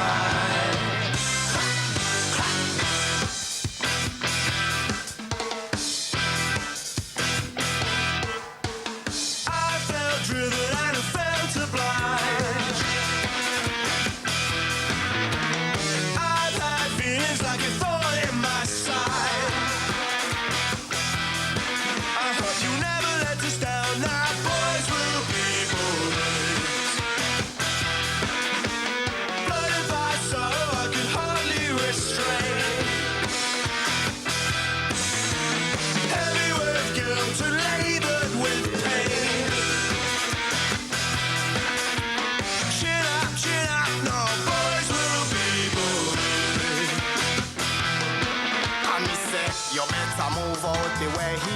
Me come fi keep the people them rocking and sway he. I'm well serious, I never ever play he. Boys will be boys and there's nothing you can say he. Way he. Spread the word across the land, must make people understand. Wish I had a magic wand to make people unite, live as one. This goes out to all the gal them and it might send you round the bend, but boys will be boys, it's the right till the end. Well, it's under my skin so I could never win. Oh, thanks a lot. We cheat and we lie and we fight, we don't cry while we try. Boys will be boys will be boys till the end. That's the way. Brilliant, brilliant. Now he's boys awake. will be boys. Now he's awake. Have you woken up now, Preston? Yeah, Good. that's better. Right, we're talking to Preston here in sofa in, well, about half an hour's time, something like that. And when we come back, we want you to help us find Britain's best mum with the help of a very familiar face who thinks he's got the world's best mum. Someone who is very important to me and always knows best. Yes, it's my mum. Hi, Mum. Hello, darling.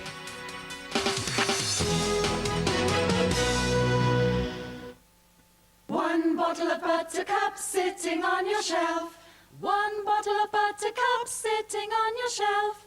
And because one bottle of Buttercup treats any type of cough, you'll only need one bottle of Buttercup sitting on your shelf. Buttercup, one bottle that's tough enough for any type of cough. Have you ever fallen so in love you become inseparable? Getting through tight spaces is the most common problem. Other problems include exercising, serenading, and washing. Being inseparable, a common side effect of Match.com. If you don't find someone special within 6 months, we'll give you 6 months free. Join Match.com today. After brushing and flossing, Sarah assumed her mouth was clean until she tried alcohol-free Dental pH, which she found surprisingly smooth and fresh tasting. Dental pH was specially developed to help fight bad breath, plaque and gum disease. Its antibacterial formula kills bacteria, then lifts and reveals it along with food and other particles so effectively you'll actually see what's removed in the sink. Wow. There's no other mouthwash quite like Dental pH. For a long-lasting freshness you've never tasted before. Well, I'm so tired of crying that I'm out on the road again. The biggest-selling female artist of last year returns with her second #1 album. Cried for you, and the sky cried for you. When you went, I became a hopeless drifter. There are 9. Katie Mellua's brilliant new album, Piece by Piece, out now. That's a fact. People who come to Weight Watchers meetings lose on average 3 times more weight than those who go it alone. Come and watch yourself change. Call 08456 777788 or visit weightwatchers.co.uk. Join now and register free. Wow! I love today's China! The people with amazing food! Starting with some fresh local ingredients and the more stir-fry sensations made right here. It's the real taste of today's China. 请慢用. Amoy, the fresh taste of modern China. Karen, now you've won a big prize, haven't you, love? What'd your husband say? Oh, you haven't told him. Gala Bingo, where more people who win go. I have got you Michael Bublé. under my skin. For what's in my What a voice. I got a someone who needs me. Another winter What an day has entertainer. come and gone away. In either Paris or Rome, and I wanna go home. Take home the magic Try of a Michael's live show on this stunning new DVD. Get caught in the act with Michael Bublé. Out now. I noticed that my teeth were yellowing, but I didn't want to choose between whitening and protection. I tried Colgate Total Plus Whitening. Soon, not only were my teeth whiter, but my whole mouth looked healthier. Colgate Total Plus Whitening is clinically proven to help restore the natural white of teeth. I could see the difference. Colgate Total Plus Whitening, complete 12-hour protection. It's my choice. Brighten up those winter mornings as we fly you to the fantastical world of the fairies. There are more mystical capers with the card captors before joining super spinning hedgehog Sonic. He's the king of the elephants, it's Baba. Sing along with the fun Song Factory, then of course it's time to dance. Weekday mornings on GMTV 2 Kids.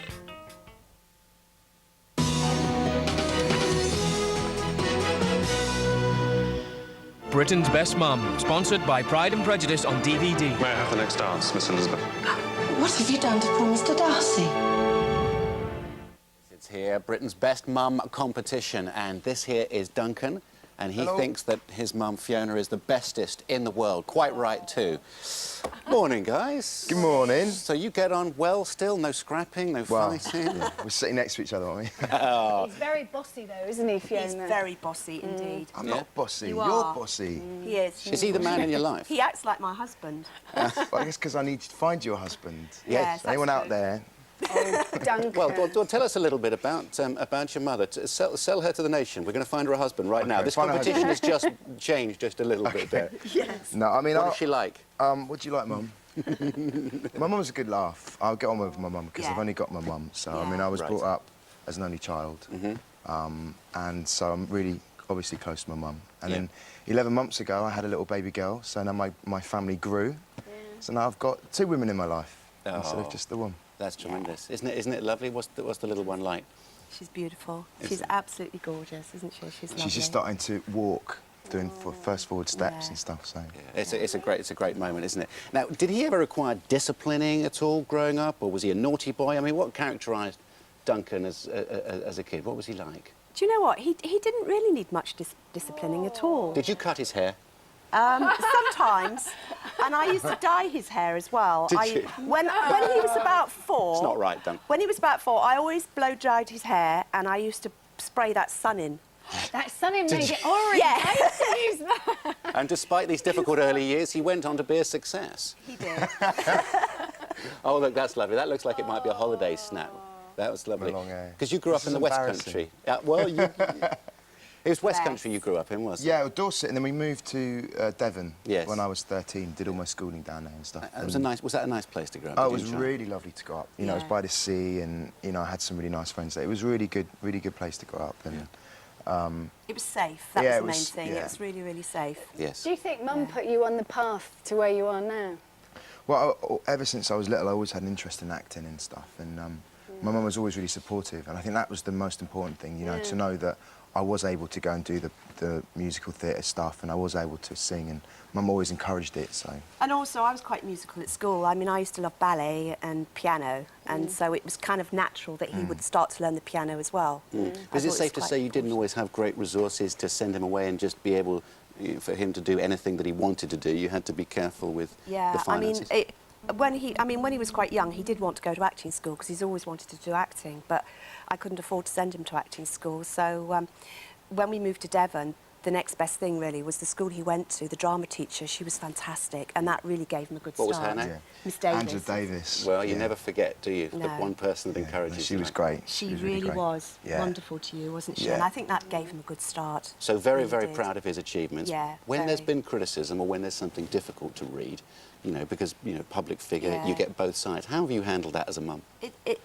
It's been really hurtful, actually, at times, but you just got to swallow it and just kind of try and ignore it. And, you know, I mean, I know the truth and I know what he's really like, and so, you know, it doesn't really affect you after a while, does it? You just ignore it. Yeah, you just have to take it with a pinch of salt, really, you know. Yeah. And the biggest...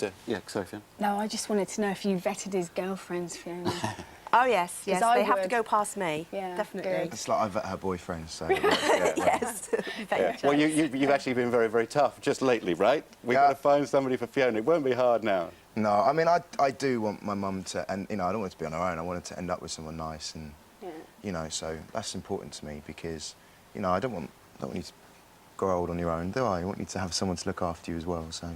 Yeah. So that's important. Shut up.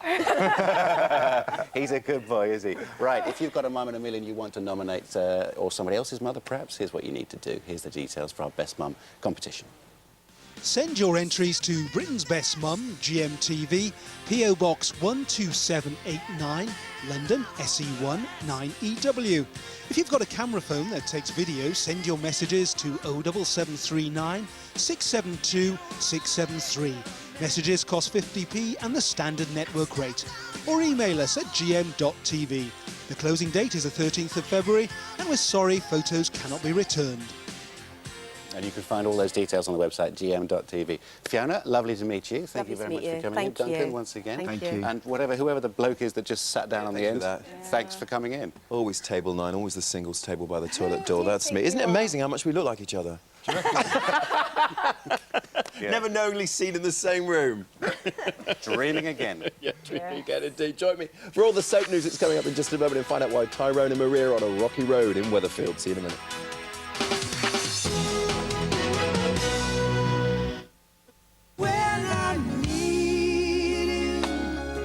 This is Rod Stewart.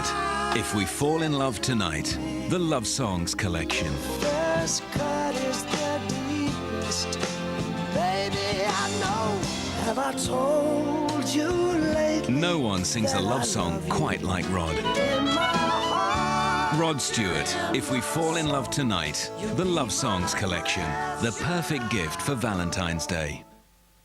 One bottle of Buttercup sitting on your shelf. One bottle of Buttercup sitting on your shelf. And because one bottle of Buttercup treats any type of cough, you'll only need one bottle of Buttercup sitting on your shelf. Buttercup, one bottle that's tough enough for any type of cough. The surfaces in your home are a breeding ground for bugs and bacteria, including E. coli, Listeria and Salmonella.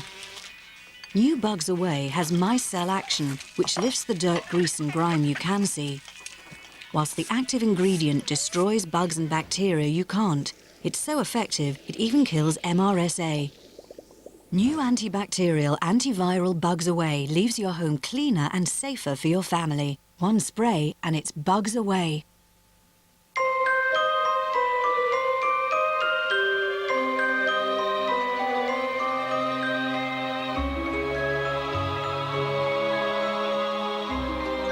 If only we could develop our minds and muscles in our sleep, just as much as a baby does.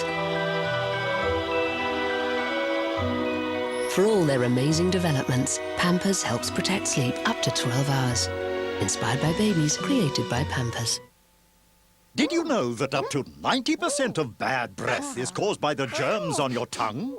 Introducing the new Reach Fresh Breath toothbrush with a tongue cleaner to help remove the germs that cause bad breath, leaving your mouth up to 5 times cleaner and your breath fresher. New Reach Fresh Breath toothbrush.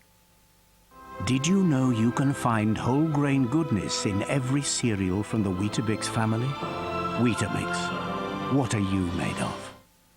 It's always the perfect time for a short break at Centre Parks. Call 08700 675 675 for daytimes and night times, first times, fun times, and once in a lifetimes. For your free DVD and brochure, visit centreparks.co.uk or call now on 08700 675 675.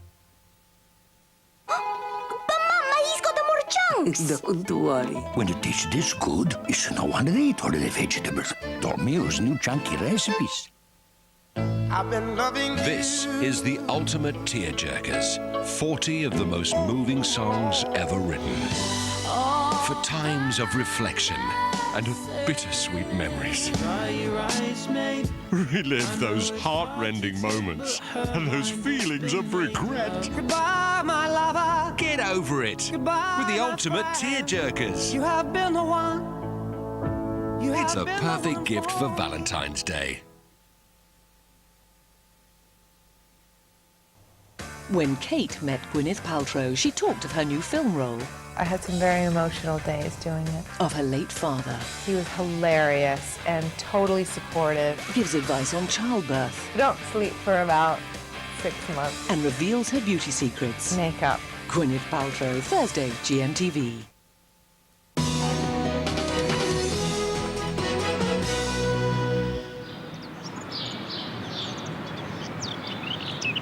Filters thirst pockets with technology. Sponsors of TV Pick of the Day. Wasn't that Duncan lovely? Yeah, He's a nice take a moment guy. to see He's your got mum, an couldn't album you? out in May, you know. Real talent. I can't bear that on a Monday morning. Got a bit of a shock when Richard sidled in next to him, didn't he? Can you blame him? Can you blame him? Unnecessary, Didn't he? The chemistry between all of us, it crackles, doesn't Oh, it? Is it doesn't still it? January? Just. Not up this way. Is it still? I was away for half of it, and it's still January. It's almost spring. I'll shed some light on some events down Weatherfield Way. Then it's fair to say that, much like dogs and their owners, that like is attracted to like. Would you agree? As far as you're both casting your eye over your own marriages now, but it's true, isn't it? A lid for every pot, as my nan used to say. Well, so I would argue then that perhaps, and I do mean this with love, that Tyrone is probably swimming at the shallow end of the gene pool when it comes to the lovely Maria. And that fatal flaw is about to be exposed. Take a look. How's she changed since being with you? Oh, she's not really. I don't want her to. Is that bad? Aww.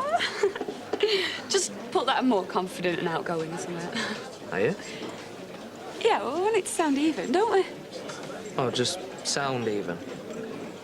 Oh, and the seeds of doubt are sown, and it's not looking good for them at all. And could Howie be doing the dirty, I wonder, on my lovely friend Shan't Reeves in Northern Lights when he goes to a school reunion? Big mistake, huge. Take a look. I just want you to tell me the truth. I've been to a wine tasting. I want you to tell me the truth. You've been out with that woman again, haven't you? No. Look, I'm tired. I've got a busy day tomorrow. What pants have you got on? Colin, don't be ridiculous. Calvin Klein, these are your pulling pants. I'm squeezed into these denims this morning. I got dressed in the dark. You know what it's like? And I think they were on a bit of a cycle in the old dryer and the bumps as a right down the back. It's a nightmare. Oh, right. Oh, cripes. On a more serious note, cracking doc tonight. This is pretty self-explanatory, this clip, so I'll leave it to the good people at Channel 4. You mean documentary for people who would wonder what you're talking about? Yes, it was at a bid industry, was it? Bid industry, a documentary. It's called Body Shop, Curse of the Mermaid. Take a look. Legs fused together like a tail. This child has one of the rarest birth abnormalities in the world, Sirenomelia, or mermaid syndrome. Born to poor parents from a remote village in Peru's Andes Mountains, her life is about to be turned into a melodramatic soap opera that will fascinate an entire nation. Really is worth a budget. Her name in Spanish is Milagros, which means miracles. And without giving too much away, there is a cheeky little miracle performed, but you will enjoy it. You will enjoy it. Well, we did enjoy having your Bless. visit, Fleeting as it always. was. Thank you very much. Fleeting is always best, I find. Gay Vickers, Channel 4, 8 o'clock. God, what sort of title is that for a TV show? Does it get you hot on your collar? Well, most of them were, I think. Amazing. OK, we'll have a look at the weather next to start the week.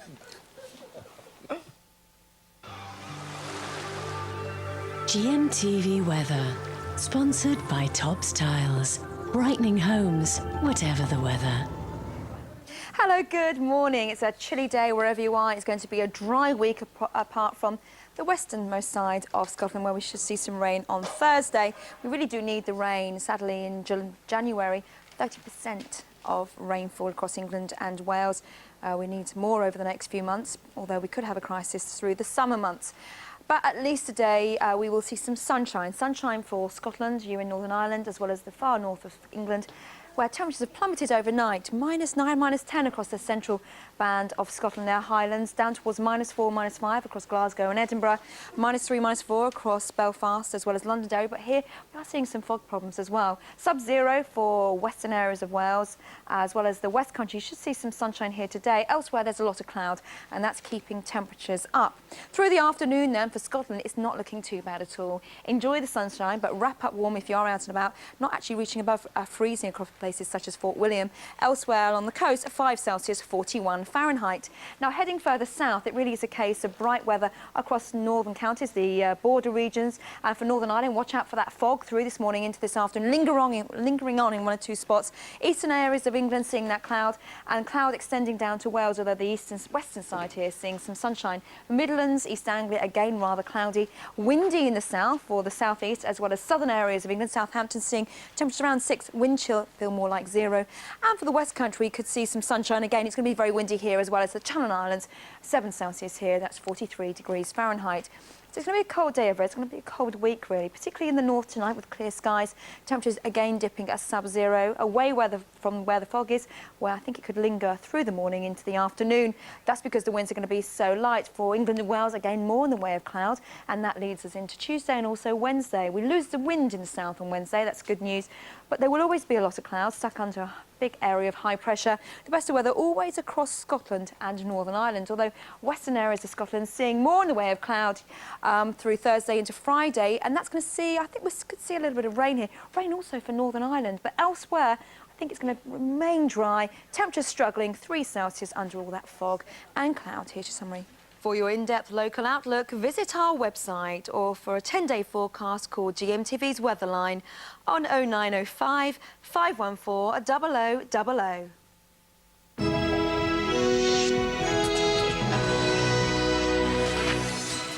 There he is, the ordinary boy out of the Big Brother house. Will it be Chantal for Preston? Oh, we're going to find out later on. Morning, everyone. You're watching Preston on GMTV today. And it's fast approaching 8 o'clock. It's Monday, the 30th of January, 2006.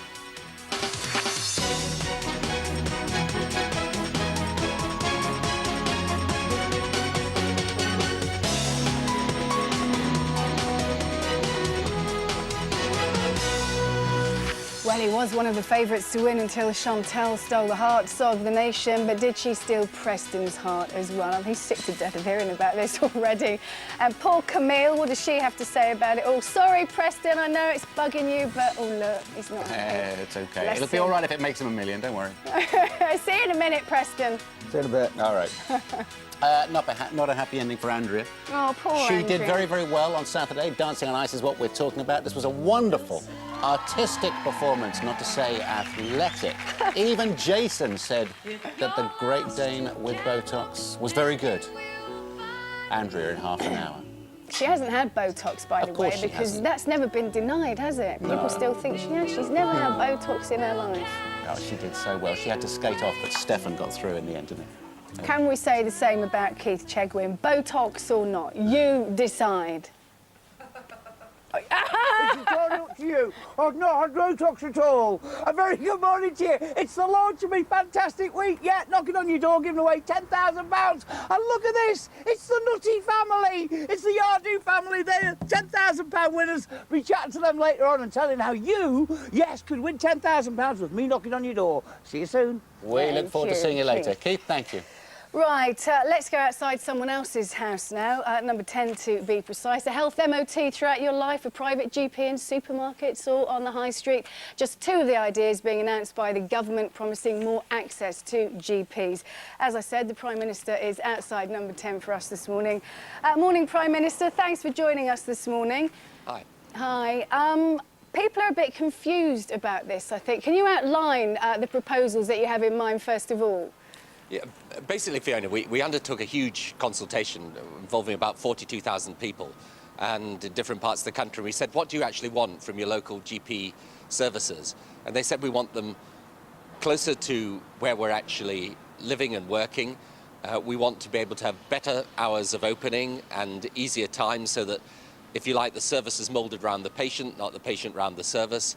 And we also need help with sort of lifestyle issues to do with, you know, our own personal fitness, what we need to do in order to lead better, more healthy lives. And so we're announcing a series of things which are going to be about bringing services closer to people, making it easier to see your GP at the hours you want to see it, and also giving people help with these lifestyle issues, which will mean that people can get a, if you like, a sort of life check, an MOT, health MOT, if you like, on the National Health Service at various stages throughout their life. Which all sounds great, but is it realistic? I mean, we're all in the situation at the moment. I, for one, in London, can't even get on a doctor's register at the moment. So how is this all going to work? Well, that is a problem for people, which is why in the areas where GP lists are full, we're bringing in new providers so that they can provide GP services for people. We're also going to give people a lot more information about what's actually available in their area. But then we're also going to build some of these new health community centres, which are in a locality and can provide a whole range of services so that people don't have to go to hospital but can actually have the thing done in the local community. All right, but does this then mean they have to pay for it? I mean, this is all on down the road to private medicine, isn't it? No, it's on the NHS. And as you know, there's a very big investment going to the National Health Service. And it arose out of going out and asking people what they wanted, as opposed to us trying to tell them what they might want. And, you know, the answers that came back were very, very interesting. Basically, what people wanted was to have the service far more easy to access around them. Now, as you say, you know, there are areas where GP lists are full, or it's hard to access GP services. But one of the things that we're doing is in those circumstances and making it easier for other people to come in and provide the service. And, you know, we've got GPs now probably the best paid in Europe, just about, and amongst the best paid in the world. And it's important that the standard of service that we're giving our patients is up to that. But how is this going to work? I mean, we're hearing about GPs in supermarkets. What about the relationship that most people like to build up with their GP? Or, for instance, patient records? How are they going to diagnose without seeing patients' records? As I say, it all seems like a great idea, but in reality, will it work? Well, there's a whole series of things going on at the moment. One is that over time we will end up with an electronic patient record, and the new technology means that instead of having to have, you know, the old brown folders and doctors' files, you should, over the coming years, there's a big investment going into this, have a single electronic patient record that become transferred right around the health service. But as for this idea of sort of doctors and supermarkets and things, look, you still have your GP surgeries and your basic healthcare services that you're familiar with. But the idea is to have things like sort of walk-in centres or places where people can come and get healthcare very easily if it's something very simple that they need. Or, for example, a lot of people would want to ask their pharmacist for advice and get advice from their pharmacist about things. You know, making it just more accessible to people. Now, obviously, if you've got something very serious, you'll want to book your appointment with the GP and see them in the normal way, or you'll have to go to hospital. But lots of situations arise in which people can't get the health care they need, which is, you know, they basically want a very easy to access service for something relatively routine, and they can't get it. So the idea is to try and bring the patient, you know, bring the service rather closer to the patient. So as I say, you've got the service actually being shaped around the needs of the patient, not the other way around. But it does happen, doesn't it, in some cases, that where you live affects the treatment you get, i.e. the postcode lottery. Is that going to alter that? Well, we are altering it slowly. I mean, look, there are other reasons why people, you know, there are the health inequalities where people who live in a particular area, you know, there tends to be greater ill health there. But often those are to do with factors like, you know, unemployment or people, you know, living in poverty or not proper housing and so on. So there's a whole series of things you've got to deal with there. But I hope what this will do is, you know, we're getting health waiting times and waiting lists down very, very substantially now. And many people who used to wait, you know, a couple of years for a service now get it within a few months, an operation at a hospital. This is the next stage, which is to make sure that for GP services, they're closer to where the patient actually wants them, easier to access, more convenient, and give them the results quicker. All right, will you be around to see all this through then, Prime Minister? Because you know what I'm going to say. Yeah. Because David Plunkett, your mate, said yesterday in an interview with Andrew Marr that you will be stepping down within 2 years to make way for Gordon Brown. It's that old egg again. Yeah, well, I didn't actually see it or hear it, so I can't really comment on it. But I did, and he said it, so you have to comment on it. I know, but I'm just getting on with the job, if you don't mind. All right, for another 2 years or another 3 or 4? Look, whatever was the last answer I gave you, friend, the last time you asked that question, just run it again and repeat it. Right. Look, for the moment, what's important is to get on with the job, and, you know, there's masses of things to do, as you can see, on the school side, on the NHS, on improving the economy and law and order, so I'm getting on with the job. All right, well, we'll let you get inside before you catch a cold and need the advice of one of those GPs. Thanks very much indeed. Have a good day. Thanks, bye. Thanks, bye. I reckon a GP's gone in there. Just about everyone was going in the front door at 10 Downing Street, wasn't it? The cleaners arrived, everybody. Anyway, there we are. Preston a little bit later on, but the news now with Kate. Thanks very much indeed. Good morning to you. The headlines this morning. Forgiven. The father of the man found dead in Michael Barrymore's swimming pool makes peace with the entertainer. 2 separate investigations after an 11-year-old girl collapses from the effects of heroin. And will she win an Oscar as well? Another award for Rachel Weisz in LA. Michael Barrymore has joined forces with the father of the man found dead in his swimming pool to demand a new investigation. It follows a remarkable meeting between the two men, during which Terry Lubbock told the entertainer he didn't blame him for the death of his son, Stuart. Rachel Harrison is at Terry Lubbock's home in Essex. Good morning to you, Rachel. Yes, good morning. This meeting was very unexpected. There had been a war of words between the two men over the last 5 years, but finally they met just 24 hours after Michael Barrymore was evicted from the Big Brother house. They sat down in a hotel and talked for nearly 2 hours. They talked about the events leading up to Stuart's death and the events that have happened since then. Now, Michael Barrymore's reputation was hugely tarnished after Stuart was found dead in his swimming pool. He was died from drowning and also had severe internal injuries. But as part of this meeting, there seems to be new evidence that's come to light that the Sun newspaper say that they have unearthed, which points that this should be re-looked into, and that's why the two men are actually standing shoulder to shoulder. They think that a new investigation should be launched, and therefore it might help both the two men move on, as well as it might help Michael Barrymore's career. Right, thanks very much indeed. Two separate investigations have been launched after an 11-year-old girl from Glasgow was taken to hospital after smoking heroin. The girl, who's not been named, had apparently been buying the drug outside a shopping centre in Pollock for 2 months before she collapsed at school. Matt Arnold is there. Morning, Matt. A shocking one, this one, isn't it? It's terrible, Kate. Good morning. It seems incredible to believe that somewhere in the vicinity of this shopping centre in Pollock, just 6 miles to the south of the city centre of Glasgow, that an 11-year-old girl was able to buy heroin, allegedly, if the reports are true, in £10 bags, and also apparently from a female dealer. Just to recap on the details of the story, the girl was taken ill at school last week on Wednesday, fell asleep in her class. They took her to a children's hospital in Glasgow. She was suffering from intoxication from a Class A substance, heroin. They thought initially she'd come into contact with it accidentally. When she came round, she confessed that she'd been smoking it for 2 months.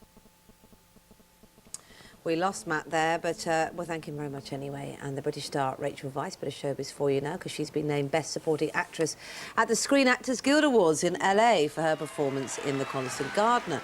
She's already won a Golden Globe for the movie and may now be in line for an Oscar. It's 8 minutes past 8. More from Fiona and Andrew in a moment, but now here's what's happening where you are.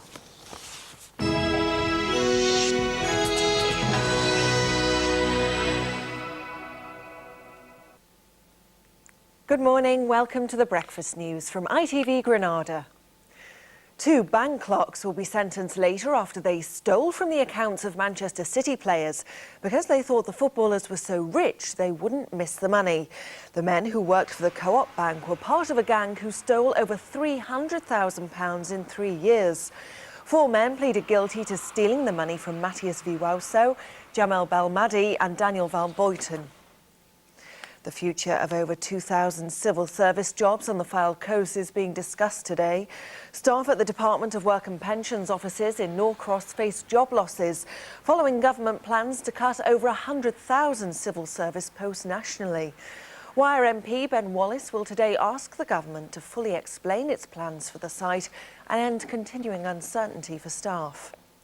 The North West is set to make environmental history today as the country's first micro wind turbines are switched on in Manchester. The turbines, fixed to the 13-storey CIS building, are the country's largest ever commercial use of the turbines. Environment Minister Elliot Morley will switch them on before visiting energy-saving schemes at businesses and schools aimed at protecting the environment and helping to combat climate change. Sir Paul McCartney will attend a special gala at the Liverpool Institute of Performing Arts today to celebrate its 10th birthday. 250 students from LIPA will take part in the event, which will also mark the start of the Capital of Culture themed year, Liverpool Performs 2006. The idea behind the institute, which was co-founded by the former Beatle, came from the New York Fame School. It now attracts students from all over the world. We're also trying always to perfect what we're currently doing, and all the time we're trying to update. We change courses, we put a little bit in there, we take a little bit of out there. So that's a continual process which takes place every year. Finally, dreams are set to come true today for one rather special 12-year-old from Liverpool. Jade Basnett, who has leukemia, is set to dazzle audiences at Liverpool's Empire Theatre tonight as she takes to the stage for a performance of The Nutcracker. Jade is joining the world-famous Chisinau National Ballet thanks to the Make-A-Wish Children's Charity. That's it for now. I'll be back at 5 to 11. Time now for a look at the region's weather. Damaged in winter. Rescued by Pantene Pro V Winter Rescue. Sponsors of GMTV Weather. fairly bright start with some sunny spells, staying the same this afternoon with more bright spells. Highs of 5 Celsius, 41 Fahrenheit, so it will be another cold day.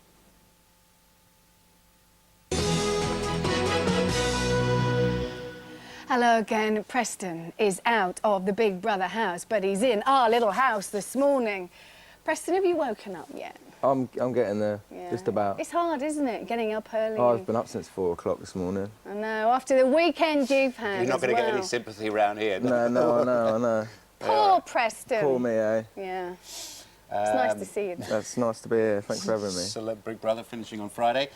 Strictly, what's it called? Ice. No, it's not Strictly. Dancing, It no. might be a bit of a rip-off, but it's actually called Dancing on Ice. Great format is what you meant to say. Andrea is out of the house despite doing so well the other day, chatting to her in 20 minutes' time. Yeah, she did do well. She's got a as well. stinking cold to show for it. And she's got Poor cracked thing. ribs as well. I know. Bless, you wouldn't know it looking at her there. She's a victim. And Keith Chegwin out on the road to give away £10,000. Now what? Oh, gosh, what's he doing now? Oh, right, all that after this.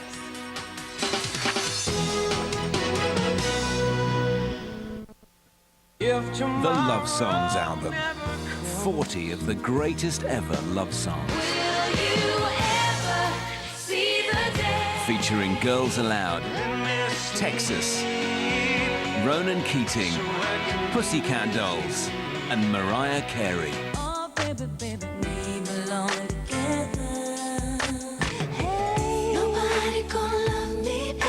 The Love Songs album. Out now. When you're standing on the edge of nowhere, there's only one way up, so your heart's gotta go there. This is a song for the lonely. Can you hear me tonight? Come to a Weight Watchers meeting and watch yourself change. Call 08457 123 000. Join now and register free. Hands up, who wants new great-tasting Bassett soft and chewy omega-3 with vitamins? A delicious way to take omega-3. If you're worried about money, it can sometimes feel as if life's passing you by. Maybe the repayments on your credit cards and loans are leaving you with less and less money each month. But it doesn't need to be that way. You could free up more money each month by consolidating your existing debts into one sensible, secured loan from First Plus. With First Plus, homeowners like you can borrow anything from £5,000 to £100,000. At low rates like these. When you look at the sums, you'll see how much better off you could be each month. Leaving you more of your hard-earned money for the pleasant things in life. So make the most of your life. Call First Plus today and let them help you get your finances back under control. Call 0800 479 8000 or visit firstplus.co.uk.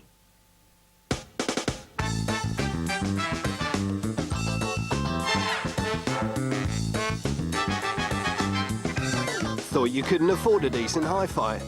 You can at Cash Converters, because second-hand doesn't mean second best. Cash Converters. When the family is suffering with congestion and blocked sinuses, Olbus is there for everyone. Olbus Pastels for blocked noses and sore throats. Olbus Inhaler for on-the-go noses. And original Olbus Oil to look after Mum too. There's a whole family of Olbus products, so everyone can have the power to breathe naturally. And there's a gentle formulation for little noses, Olbus for children.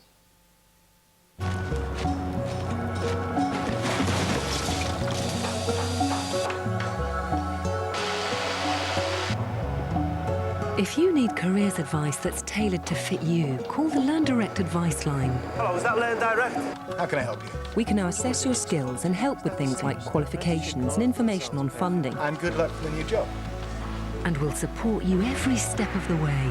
For careers advice, call 0800 100 900. Later on LK Today, everything you need to know from those in the know. It's the LK Holistic Health Guide and how good it really is. Plus, we teach you to learn to love yourself, whether it's writing to-do lists or creating your own Pamper Palace. LK gives you the hottest tips. LK Today, later.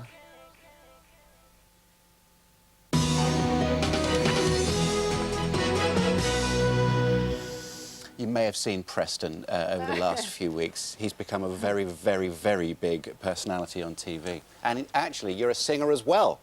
Yeah. People had no... You know, a lot of people of my generation, we didn't know that about you, Preston. Yeah. So are you a singer, celeb? What are you now? What's the story? I'm still, do you know what I mean? It was just something I did, so singing is still what I... Yeah, I'm still a singer, but it's, Big Brother's just something that I've done on the way, do you know what I mean? Yeah. Wasn't it mad, though, when you came out? I mean, you must have known that it was all going to go absolutely crazy. You don't... It's amazing how quickly you just forget that you're on telly and you forget that there's cameras and you just get on with it and you don't really think about the outside world. You're in such a little bubble. It's because it's just so peaceful. And I mean, it's not always peaceful now, obviously, it's all, but yes. Most of the time it's just so peaceful, and everyone, you know, it's very, you know, with Ruler and everyone's very sort of affectionate and loving and everything. So it's just like. And then every now and again, and it may be just the editing of it, the whole house erupted. Oh yeah, it did. It did. And that, of course, makes the interesting TV, doesn't well, it? I haven't lost my rag ever in my life, and in there I proper lost it, and it's very out of character for me. I can't believe you let Dennis Rodman speak to you that badly. You well, over there and kicked his backside. I'm about as big as one of his hands, so I don't think I would have, do you know what I mean? He's an enormous bloke, isn't he? Yeah, Absolutely, yeah. what a physical presence he is. And, OK, let's talk physical presences, OK?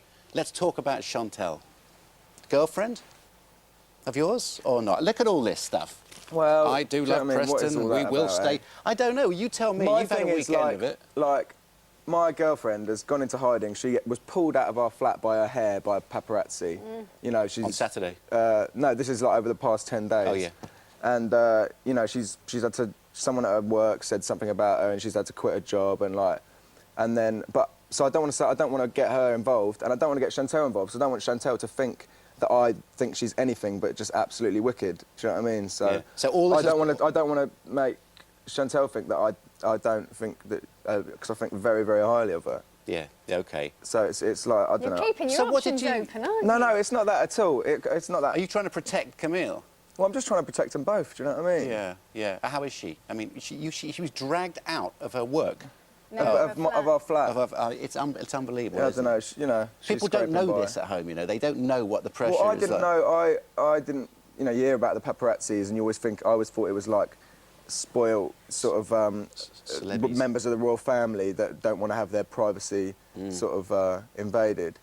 But like, she's just some girl from France. Do you know what I mean? And it's not fair. I've realised how serious it is. It's proper bullying. You just get bullied by these people. Like, they phone you up and try and pretend they're your mates or whatever. But you did quite a lot of interviews, didn't you, over the weekend? I mean, it must I've done one interview. One interview? Yeah. I saw it. That was in the Sunday yeah, Mirror. but they just printed a load of other words that I never said, so it's... I think I've learnt my lesson. I'm not here to milk it, do you know what I mean? I just want to make music. OK. But what was it like at the weekend? It's all right. If it's the truth, it's the truth. Yeah. But Preston, what was it like at the weekend with Camille? Was it awkward? Have you been at home much, actually? I have. Well, you know, I've been doing CD UK and Top of the Pops and the interview and here, so I haven't really seen her. But she must have been hurt by some of what went on in the house. I'm sure she was. Obviously, I mean, I've spoken to my sister and stuff, and my brother, and they've all sort of had a lot of phone calls from people, and apparently there's been some people phoned Camille in French and stuff to try and say, oh, those British paparazzi, they're, you know, I don't know, it's just mental, mad. It's mad. You've become the voice of a generation. We're going to talk about that in just a second, whether you liked it or not, and also an early shout for Spec Wearer of the Year, I think. Yeah. Sensational. Sensational. Here is Preston's highs and lows, or some of them anyway. Go on there.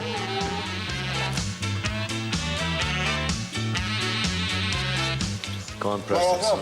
You've done it.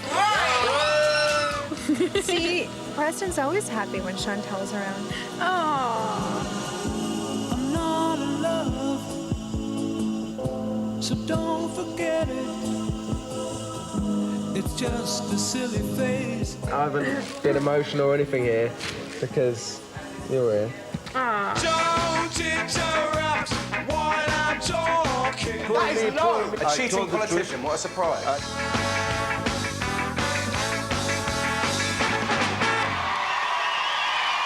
You've spent some time, Preston, with the member for Bethnal Green and Bow, a member of Parliament, OK? And we can't get your generation to vote, OK? Nobody can get your generation to vote and politics and everything else. Why not? Well... I'm talking about Mr Galloway, of Yeah, course. I know. My problem with George is, well, I trusted him. I really liked him at one point, but he's been voted in by thousands of his constituents who, you know, voted him into his position, and then he takes 3 weeks off to go and do a silly reality TV show. That's not right, do you know that's what I mean? a lot of the papers were saying. Really? While you were in there. So you kept on hitting it right on the button, didn't you? He kept Because I said very early on, like, I was trying to get a young... Oh, yeah. I always said very early on he was trying to get a young demographic, yet he was patronising the two youngest people in there and found it very difficult to forge a real relationship. Kids as well. Yeah, and it's like, well... I like your if you're trying to persuade young people to vote, which of course they should, then try and treat them like adults, because you know he was acted very silly in there. So how would you get the Ordinary Boys fans, your lot? How would you get them to vote? How would you get them interested in politics? Not talking George. How would you do it? How would you engage them? You know, they've just got to realise that politics is unavoidable, isn't it? And but even going in the House has made me sort of think about the kind of socialist ideals as being a little bit, you know, I think that it's less.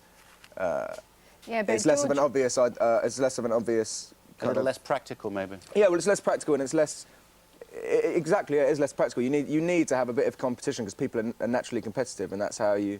So there's, you know, I've sort of he's been the cliche of a loony lefty or whatever, and which is something I always hated, and it's just, but it's. Interesting. I didn't hate loony lefties. I hated people being cliches of saying people were loony lefties. And now you just hate George. But King of Generation X. That's what you are. Thank you, mate. Thank you very much. I thought he was interesting. Have you spoken to Chantal yet? Over the weekend? Oh, so we did a telly programme together yesterday. All right, OK. All right. Right, competition time. Keith is on the road giving away £10,000 each day this week. He is in Birmingham this morning. Who are you with, Keith? I'm with the Yardu family, but you know, Fiona, I can't tell you. You know what it's like being a megastar on the road. I have to work my socks off. So look, I'm gonna relax. I'm chilling out this morning. I've got my coffee. I've got my feet up. So presenting the whole of the next item, it's the Yardu family. Where you go? Hello, good morning, everybody, and this is my mama van. Hi, I was GMTV winner 2004 Christmas Eve by Keith Chegning. Hello, my name's Samsara, and this is my dad. Hi, here's a famous string vest that's recognised all over the place. Yvonne's paid a few bills off, we've been on holiday, and we've also refurbished the bathroom. We got a lovely bathroom that we'll show you in a minute. But first, here's how you can win £10,000. Hey! Hey! We're giving you the chance to win £10,000 courtesy of XL.com. For your chance to win, here's the question you need to answer. Complete the title of the film and book. The Lion, the Witch, and the A. Wardrobe, B. Cupboard, or C. Shelf. You can dial 09068 100 100. That's 09068 100 100. Or you can text A, B, or C as your answer, plus your name and full address to 81149. Or you can enter via the website. There you go. Good luck to you all. You're going to be £10,000 richer if I knock on your door tomorrow, and I know you could do with the money, because you really needed the money at the time, didn't you? Yes. So look, can I just say, fantastic bathroom. How much did this cost you out of the 10 grand then? 2,000. Oh, has he given the secret away? 2,000 quid. Oh, a bit more than that. So what else did you do with the money? We went on holiday. Where did you go? Portaventura, Spain. And was it the best holiday? Yes! Lovely. All right. Well, fingers crossed you're a winner. I could be knocking on your door with £10,000 richer. You can have a holiday. Splash out the bathroom. The choice is yours. I might see you tomorrow morning. This is the Yardu family giveaway. Catch you later. Bye, but only if you phone before 9 o'clock this morning, because that is when the lines close. That's right. OK, well, still to come this morning, well, the dream rather melted, even though she was fantastic on Saturday night. We're talking about the ice dancing. Andrea voted off after Tamara and Andy. She was the third to go off. Was it justice? We'll have a word with Andrea in just a minute. Are you after a pay rise, I wonder? A bit nosy, no, but I research don't deserve suggests that 3 out of 4 of us are too scared to ask for one. You wouldn't be. Here's work coach John McWilliams.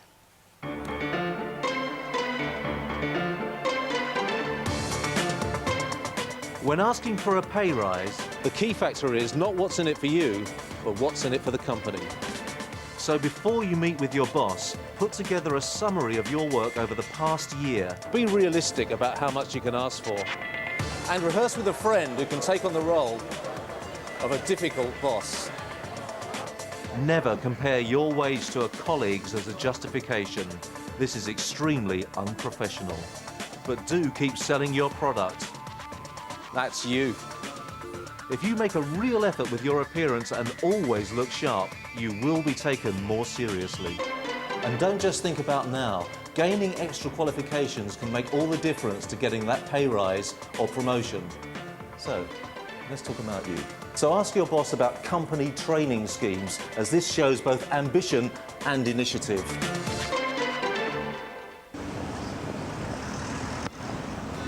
Grab the day. Muller Vitality, now with omega-3, sponsors the work coach.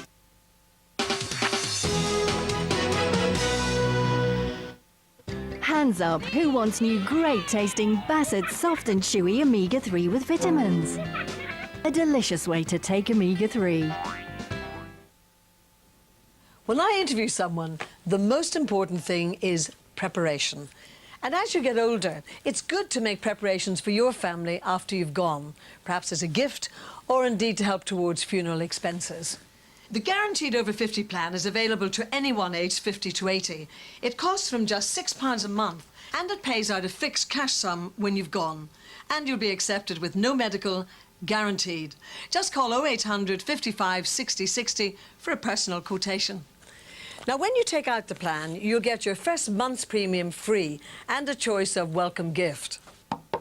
I'm ready. So to help you feel more prepared, call 0800 55 60 60 and find out how you can leave a cash sum for your family. Call today and you'll also get a free Parker pen. Please understand, if you cancel your plan, you won't get anything back. This is a lifelong commitment designed to pay out a cash sum after you've gone.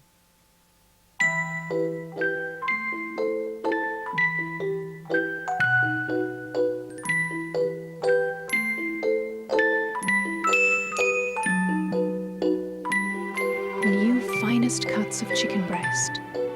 Sheba, share the experience.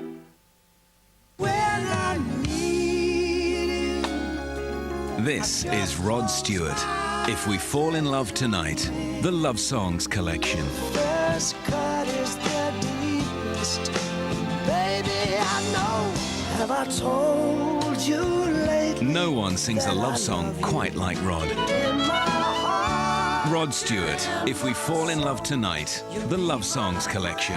The perfect gift for Valentine's Day.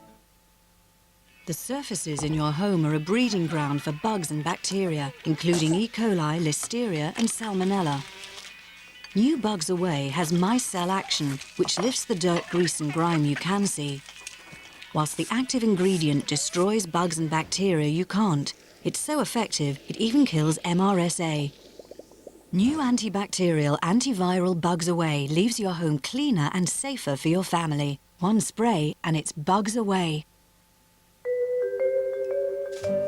You know, I'm a sensible sort of bloke. Good job, lovely wife, 2 perfect kids. Jack, watch where you put that skateboard. It's just that we're a bit, well, messy when it comes to money. We've got the odd loan here, the odd credit card there. I just wish we could put it all in one place and not have to worry about it. Thank you. Now there's a loan company for people like you. If you're a homeowner, just call Picture on 0800 064 4455 and we could rearrange your credit into one affordable loan. You can borrow anything from £10,000 to £100,000, and with rates like these, you'll have more to spend on the really important things in life. At Picture, we don't fuss or patronise. We just help you live your life the way you want. What I need is a loan company that's for people like me. Ready, Chris? What you need, mate, is to talk to Picture. Call Picture now on 0800 064 4455 and we'll sort out that loan for you too.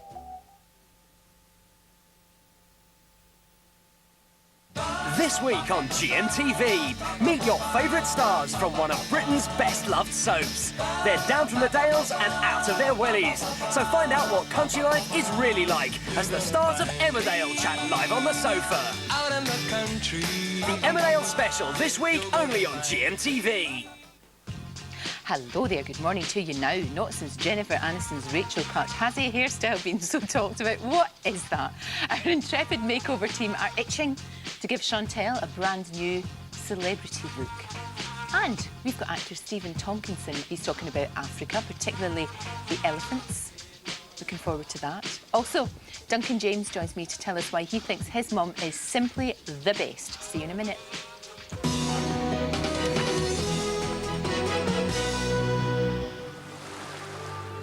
GMTV weather, sponsored by Tops Tiles, brightening homes, whatever the weather. Hello, good morning. Well, it's going to be a cold day, but a dry day. The best of the sunshine across Scotland, Northern Ireland and Northern England. We'll also be seeing some sunshine across the Channel Isles, as well as perhaps western areas of Wales and the West Country. Elsewhere, that's the bulk of Wales and much of England. It's going to be a rather cloudy today, but the coldest weather this morning, frost across Scotland and the north there, where temperatures last night just around -9, -10 Celsius. Also some fog problems this morning across Northern Ireland, only slowly clearing. One or two spots you could find it lingering on into the afternoon, but where the sun does come out, it's going to shine for most of the day. Blue sky here then across the northern half, anywhere from North Yorkshire southwards, that's where we're saying more in the way of clouds, and temperatures struggling a bit. Very windy in the south, temperatures here 6 or 7 Celsius. Andrew. Thank you very much indeed. 8:33 is the time. A little bit of breaking news for you this morning. The Metropolitan Police have told GMTV that they're talking to representatives of the model Kate Moss about her return to Britain to answer those drug allegations which have been hanging around for so long. According to reports this morning, the 32-year-old is expected to come back this week and she will meet senior officers. She's not expected to be arrested, but will be formally interviewed under a police caution. About time, isn't it? Really? I know, it's been lots of time. Right, talking of the time, it's 27 minutes to 9. Andrea is here with us this morning. A little bit battered, a little bit bruised, and definitely out of dancing on ice. What a shame, but what a way to go, as you said, on Saturday. Yeah, I mean, did well. To be honest, I was never going to make it right the way through to the end. You know, I'm being realistic about it all. It was a bit disappointing to go out on Saturday, but there's a certain inevitability to it. Sorry, I'm all bugged up. I was going to say, you've got a terrible cold. I think it's the kind of thing that once you stop, your whole body just goes blur. But I loved it. It's been brilliant. It's been the hardest thing I've ever done. It's been the most painful thing I've ever done. I've broken bones, I've bruised myself, but it's, you know, it's fabulous. Yeah, and when you say yes to these things, well, actually, you didn't even, yours was a very hurried thing, wasn't it? Because they saw you dance with us outside the National History Museum on the ice rink there doing the weather, and they said, oh, let's ask that girl if she wants to Well, be actually, somebody dropped out the day before. There was all a bit of a flurry, and I did the weather on ice on the Friday and started on the Monday. So I just said, yeah, started, bang, and was into it before I even had a chance to really get my head around it. No, or to think about it. And if you had thought about it, knowing what you know now, would you still have done it, do you think? Yes, of course. I mean, what a thing to go out and skate and wear those lovely outfits and things in my hair and be whizzed around. And I mean, I know I wasn't very good at it. I know I wasn't. Oh, you were. No, Fiona, I've seen the tapes. Well, talking of which, let's have a look, shall we?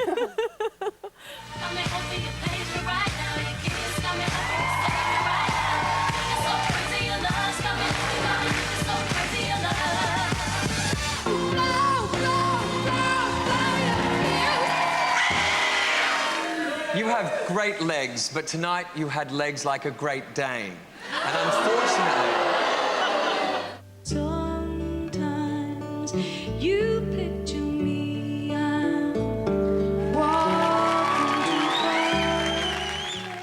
By anyone's standards, that was good. For someone who didn't know how to ice dance, I know you could stay up on the ice. Move forward a little bit, but yeah, exactly. 2 months, and I was being spun around like that. That last bit that you showed, Doug and I were nearly in tears because we just knew it was going to be our last one. I could feel him shaking as we were going around. It was like our farewell dance. Yeah, because it was down to the judges in the end, wasn't it? And I knew Stefan's a better skater. Yeah. He did really well on the night. Hi, Stefan. We'd be texting each other. know, that's the thing. We're all still in touch as well, which is lovely. Jason tried to keep you in, didn't he?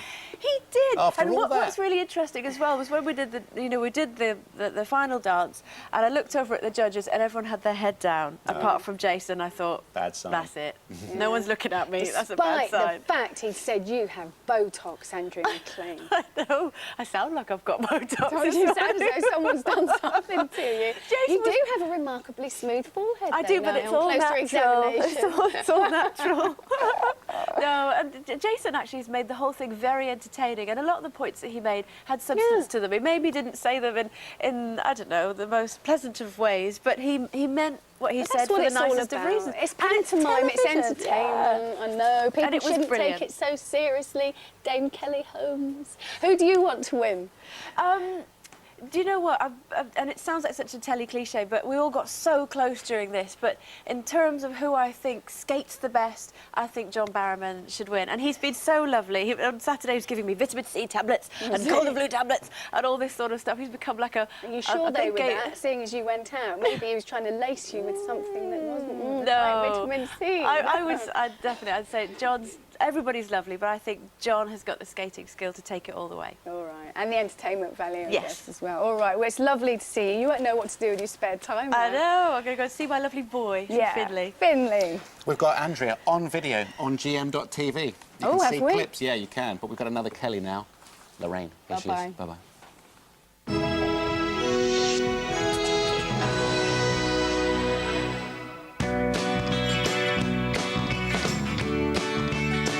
LK Today, sponsored by New Dove Cream Wool Bar. Beautiful skin at any age.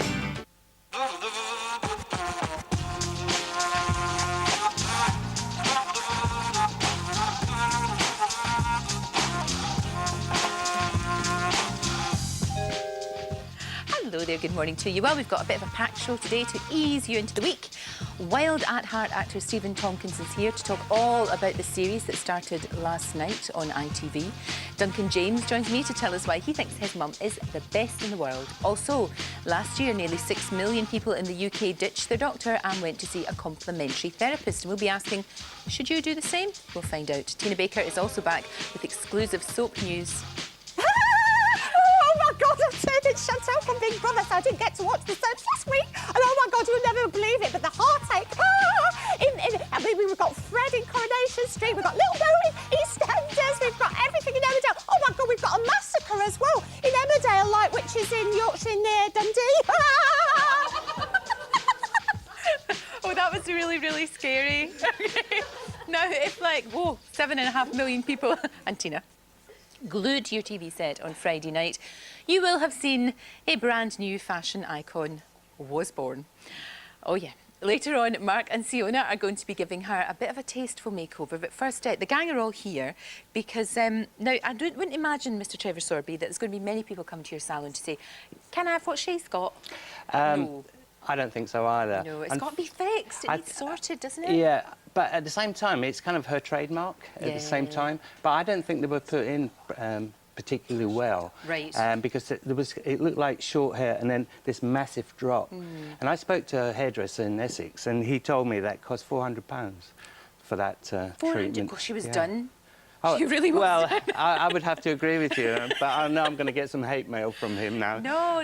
But it also looked, and she was scratching away at it. Yeah, it she was always quite I know. uncomfy. Well, I think extensions, it's not for everyone. No. But there are alternatives that you don't have to have them in permanently. For example, here, you have basically hair on a clip. Oh, that's and it's a like good idea. It's like a press clip. And you can just pop And that basically, what you do in. is take a parting. Yep. And then literally just Pop it in. press it. Very good. And then that comes over. And there you go. Do you know, that's really good.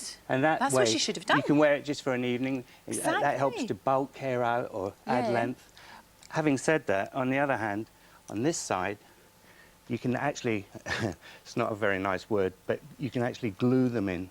Can you? Right. Oh, I see what you've done. And that's actually stuck into the hair. Right. So and that comes out with a solvent. You just put a right. alcoholic. So how long would that last then? Is that sort of a day or two? Yeah, or a not couple really of days, that because long? when you shower, your hair tends to come out then. Right. But if you were going out for an evening, or it was Yeah. a big do, or it was your wedding or something, that's a really good idea. Yeah, without... and you can add, you know, a different colour to your hair. So you could put a darker look in, which look like you've got highlights. So, I mean, they're great things for most young people, but there is a maintenance. Every month you have to sort of keep putting new ones in, because sometimes they slip out.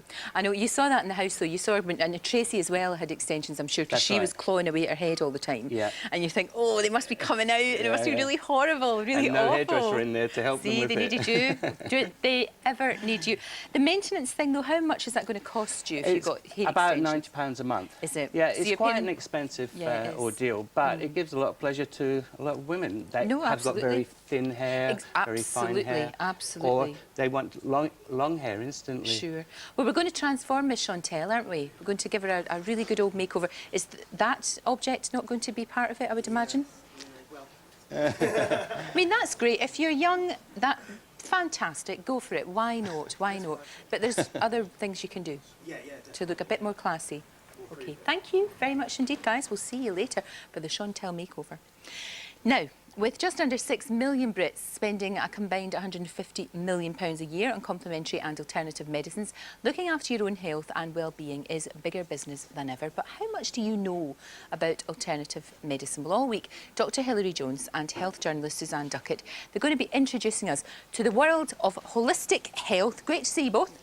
And you. Hilary, first of all, you know the way that we bandy these phrases around, complementary and alternative, do they basically mean the same thing? Well, they are used to mean the same thing, but if you look at them, they're not the same thing. Alternative medicine literally means it's an alternative to what you'd get at the GP surgery or in hospital. Right. It's an alternative when you reject everything else. Now, I don't like that at all, because that's, you know, there have been many, many cases where that has proved very dangerous, and people have even lost their lives because they've gone to some unproven alternative treatment and neglected to get well-recognised proven treatment.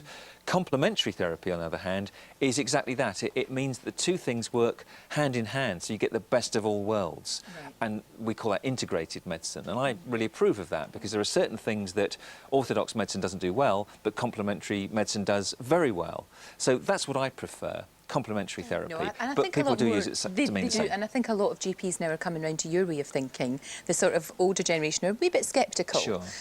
It seems to be that a lot of GPs now, they will say, well, do you know what, maybe acupuncture is not a bad idea for you in your case, or they might refer people for reflexology or aromatherapy or whatever. And we've already incorporated many of those things in NHS work. I mean, we use acupuncture in physiotherapy departments in NHS hospitals, in intensive care units and coronary care units. We're using aromatherapy and reflexology. Sure. And sometimes somebody having really intensive, invasive treatment from white-coated orthodox doctors like myself get most benefit from somebody coming and rubbing their feet, you know, and giving us reflexology. Right. So the two things working in tandem can work really, really well for all sorts of medical problems. I think you're absolutely right, and Suzanne, that whole thing about contact in a way, because now with, you know, health and safety and all of that, an awful lot of doctors and nurses in particular, when they don't lift people up anymore, you know, they put them in these kind of hammocky things, so there's no contact there. I mean, there's a charity called Look Good, Feel Better, and they've actually proven that women undergoing cancer care, when they look good, they feel better and they leave the hospital early.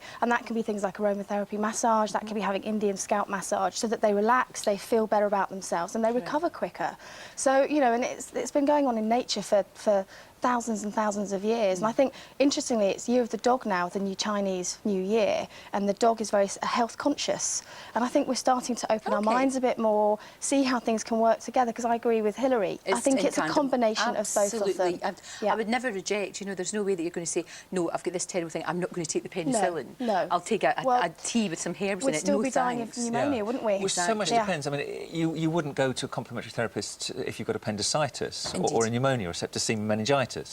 but you might if you've got ME or Yes. a chronic illness like rheumatoid arthritis, dyslexia, attention deficit, where so many conventional doctors kind of dismiss the patient. So there's nothing further you can do. Just get on with your life. Yeah, and I there's think lots you can do. I agree, and I think with holistic medicine, it's all about integrating mind, body and soul, and I think a lot of orthodox medicine just looks at the physical aspects of a being, Sure. whereas we're humans and we function with all aspects, with our mind and our soul as well, and that's where holistic medicine, I think, is very useful. And yeah, it's all about... Now, the thing about this is, you were saying, Hilary, sometimes you'll get it on the NHS. Again, it's the old thing, where you live, you know, how enlightened everybody is and whatever. This can be expensive, can't it? Yeah, I mean, if you look at the various... looking at all the different complementary therapies, you'd probably pay anywhere between £25 and £60 for an hour's treatment. Right. But for some people, seeing any therapist for an hour is like manna from heaven. Yeah. It's somebody to listen to your problems and give you a way forward. £60 for them might be cost-effective. And, of course, there are some NHS homeopathic hospitals. There are 5 homeopathic NHS hospitals, as long as you've got a GP referral. Yeah. And, as I say, there are many of these things being incorporated into NHS work throughout the country. So, again, it largely depends where you live and how enlightened your GP is. Sure. Very much so. Ones that seem to be, we've talked about, is acupuncture. Yes, acupuncture is one of the really popular ones now. I mean, the Chinese have been using it for 5,000 years, so this isn't new. It's been around a long time. And that works with specific points along the body, and they work very much with this qi energy. They believe that it governs your body and your well-being. And the acupuncture is using little stainless steel needles that go into these different acupressure points and release the energy flow. So that's what so acupuncture is becoming more and more popular, and there's more and more clinical studies being done to prove the efficacy of that with orthodox and traditional medicine. I had very, very bad back when I was younger, really bad. It was humping lots of gear around and all down here. And I got conventional medicine and it really gave me a bad stomachache. It was horrible. And somebody said, try acupuncture. It was brilliant. And I was very sceptical. So I'm thinking, don't be ridiculous. That can't possibly work. And it did. It was good. It can do. I mean, I've had acupuncture for similar problems, and I've also practiced acupuncture. I've learned it and I incorporate it into my own practice. And I'll tell you, someone else who's a very strong believer in complementary therapy is Emma Thompson. I interviewed her not so long ago, and this is what she had to say. The good thing about complementary medicine is at least you're not filling your body with chemicals. And you're not inhibiting some sort of natural response to something. But you do have to use your mind as well. You have to come with an open mind and a mind that's willing to sort of grasp the concepts. Emma's absolutely right. I mean, she's done the research, she's tried out various things, and she's found out which kind of therapies would suit various different problems that somebody might have. And that's the key, knowing who you go to. It's important you go to a registered practitioner, for example, somebody who's on the British Register of Complementary Therapists, not somebody who just advertises and who could have done a weekend's course. And Emma was also good on that, and this is what she had to say about knowing what to look for. Just go and find a book. You can go to a library and find a book. You don't even have to find a computer. And find something about complementary medicine and then look up your symptoms. Very wise lady she is. Thank you both very much for now. We're going to be looking at this throughout the week. So anybody's got any questions or worries, you can obviously call us or go onto the website. There's a full guide to holistic health with an A to Z of therapies on the website, gm.tv. See you both tomorrow. Okay, Thank you. Right, competition time now. Keith is on the road giving away £10,000 each day this week. He's with previous doorstep winner Yvonne from Birmingham this morning. What is he up to? We're joining them in a minute. First though, here's the moment Yvonne found out Cheggers was on her doorstep. Good morning, Mr. Jardot. Good morning, you're live on GMTV. Is your wife around? Yeah, she'll be down in a minute. Yvonne, do you know why I'm here? Yep. Why? She's won 10 grand. Get her out of bed, is she there? Yep. Have we got time, folks? Come on, very quickly, morning, Yvonne. You're live on GMTV. Oh, fantastic. And Keith is with Yvonne now. Keith, you're being pampered? I can't tell you, I'm so chuffed because Yvonne's a beauty therapist and she's painting my nails at the moment, which I think will look lovely. Do you do many blokes in your shop and things? How many blokes do you get in? About 4 or 5. Because it's like the in thing with the tough guys of TV now, isn't it? Like Dale Winton and, you know, Wayne Sleep, they all have things done. And look, that's the preparation that you put in, and your hands could look like that for handing out the old cheques and things. All right, you're going to do a face now, aren't you? All right, before that, this is the launch of our £50,000 to give away across the week. You could be £10,000 richer tomorrow if I knock on your door. Stand by your bags, here come the details. Well, hey, we're giving you the chance to win £10,000 courtesy of XL.com. For your chance to win, here's the question you need to answer. Complete the title of the film and book. The Lion, the Witch, and the A. Wardrobe, B. Cupboard, or C. Shelf. You can dial 09068 100 100. That's 09068 100 100. Or you can text A, B, or C as your answer, plus your name and full address to 81149. Or you can enter via the website. Fantastic. Good luck to you all. I could be knocking on your door tomorrow looking like this. I'll see you soon. Goodbye. Bye. It's terrifying. Bye. Bye, Keith. Thank you very much Thank you, indeed. Yvonne. Good luck. Time now for a quick break. Still to come. Has Dirty Dev's luck with the ladies finally run out? And Duncan James, and why? Well, he loves his mum very much. And we'll find out why in a few minutes.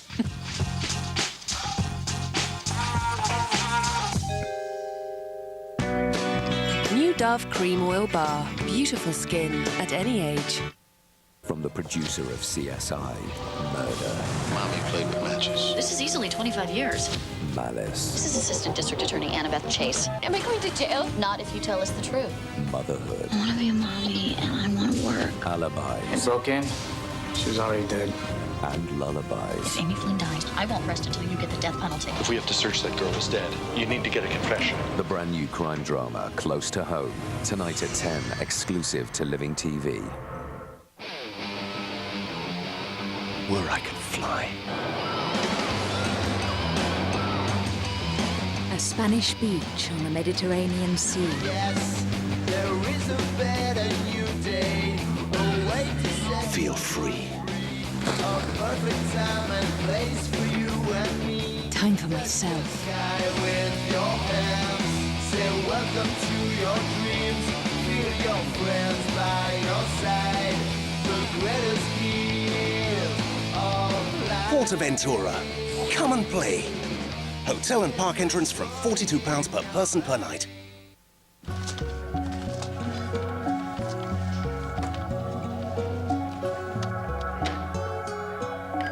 If you need careers advice that's tailored to fit you, call the Learn Direct advice line. Hello, is that Learn Direct? Yes, it is. How can I help you? We can now help you with things like improving your CV or preparing for an interview, Good luck with your new job. so you can make the most of your skills. For careers advice, call 0800 100 900.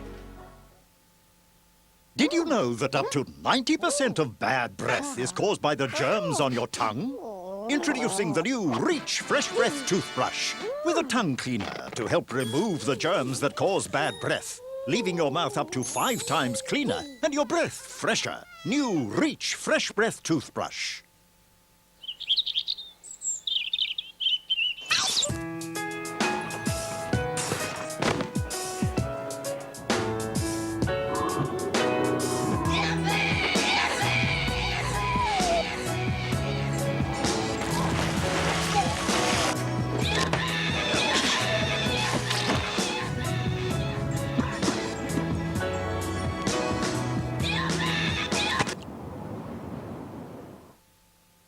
Applying for a secured loan can be a mass of complications, so forget the gobbledygook mumbo-jumbo jargon and gibberish and speak to Nemo. We keep things simple. So if you're a homeowner and looking for a jargon-free loan, call us now on 08000 194 195 or go online at nemoloans.co.uk. That's 08000 194 195 or nemoloans.co.uk. Nemo, why complicate things? But then I feel it move me. Relive the magic of Billy Elliot the Musical at home with the original cast recording album. Includes Electricity and many more favourites composed by Elton John with lyrics by Lee Hall.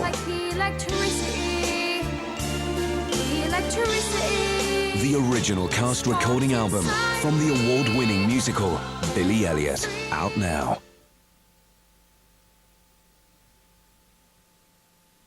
This morning brings you all the latest gossip from super cool Dancing on Ice, guaranteed to raise your temperature. Find out how frosty the air really is, who's winning the ice battles, and which celebrities have been told to get their skates on and go. You're uncertain out there. I was very uncomfortable and nervous for you. So don't miss this morning's Dancing on Ice special. New Dove Cream Oil Bar. Beautiful skin at any age.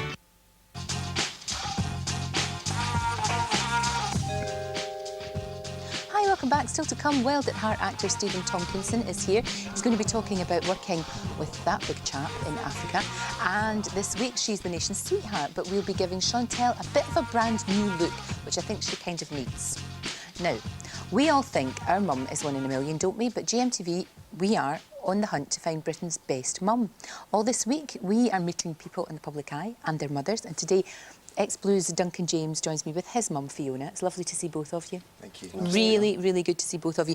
Now, it's a very interesting story because obviously you were a single mum and you brought him up on your own, basically, which I would imagine you've got a cracking bond, the two of you, I would have thought. I mean, a lot of people probably don't understand, but I think you are when you brought up literally just with the mum. I don't have any brothers or sisters or a dad, so, you know, it does make the bond incredibly strong, which is great. You know, I wouldn't want it any other way. It's my life, it's what I've been brought into, so I'm lucky.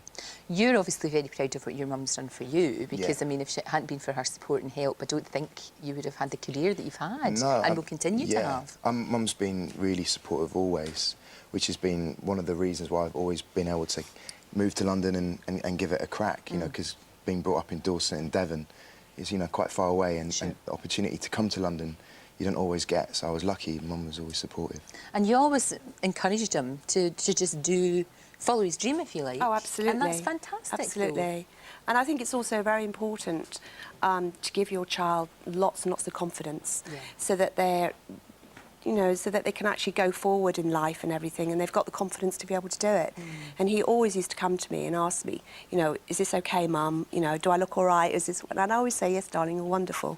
You know, I still do. He still asks me now. No, but that's good. Well, the thing is, your mum will always tell you the truth. She's my best critic, which is great. I mean, if you she doesn't like something, she tells me. Well, that's good. If you're not liking a song or you think that outfit's pretty bad.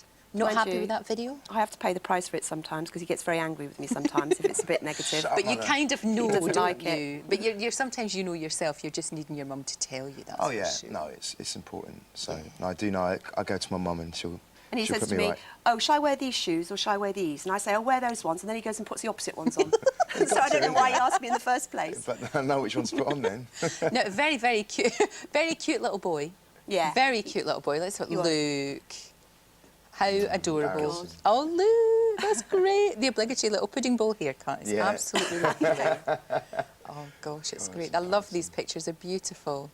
Was he a good lad, or was he a cheeky monkey, or was he quite good? He was a very good boy, actually. Especially when he was younger. He was really cute and very easy to handle.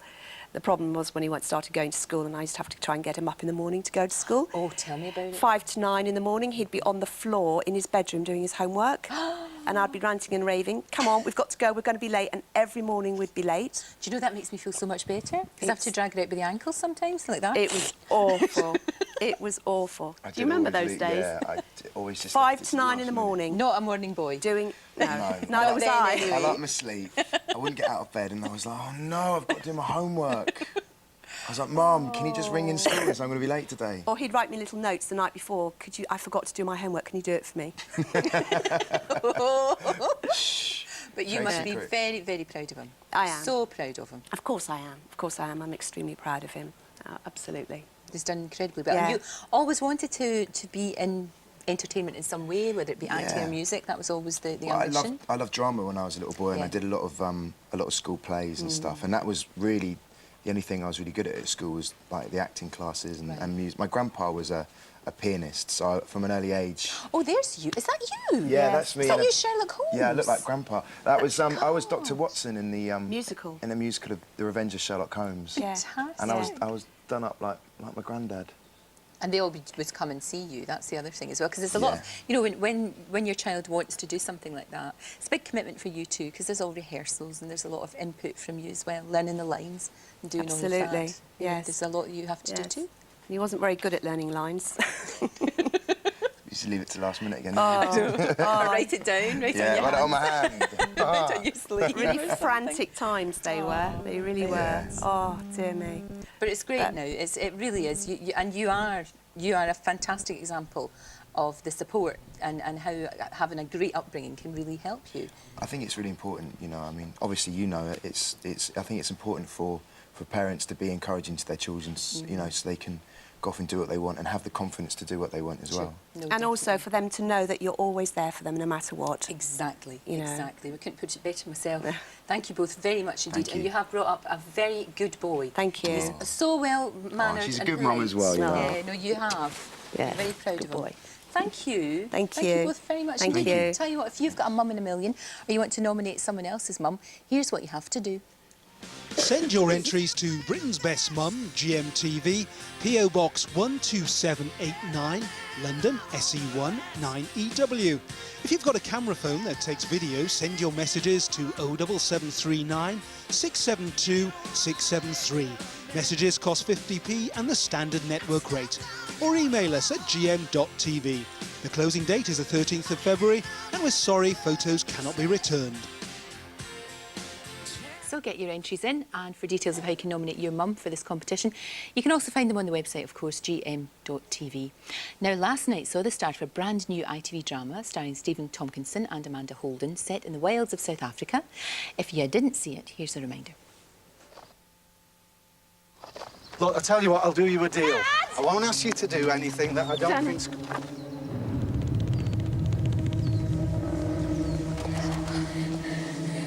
Get behind these rocks. Danny? Just do it.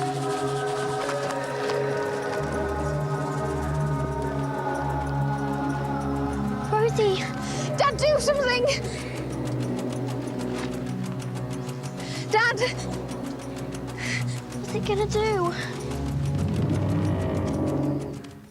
And Stephen Tompkinson joins me now. Did you have fun making that? I had an absolute ball. It looks beautiful. I think I'm like most people.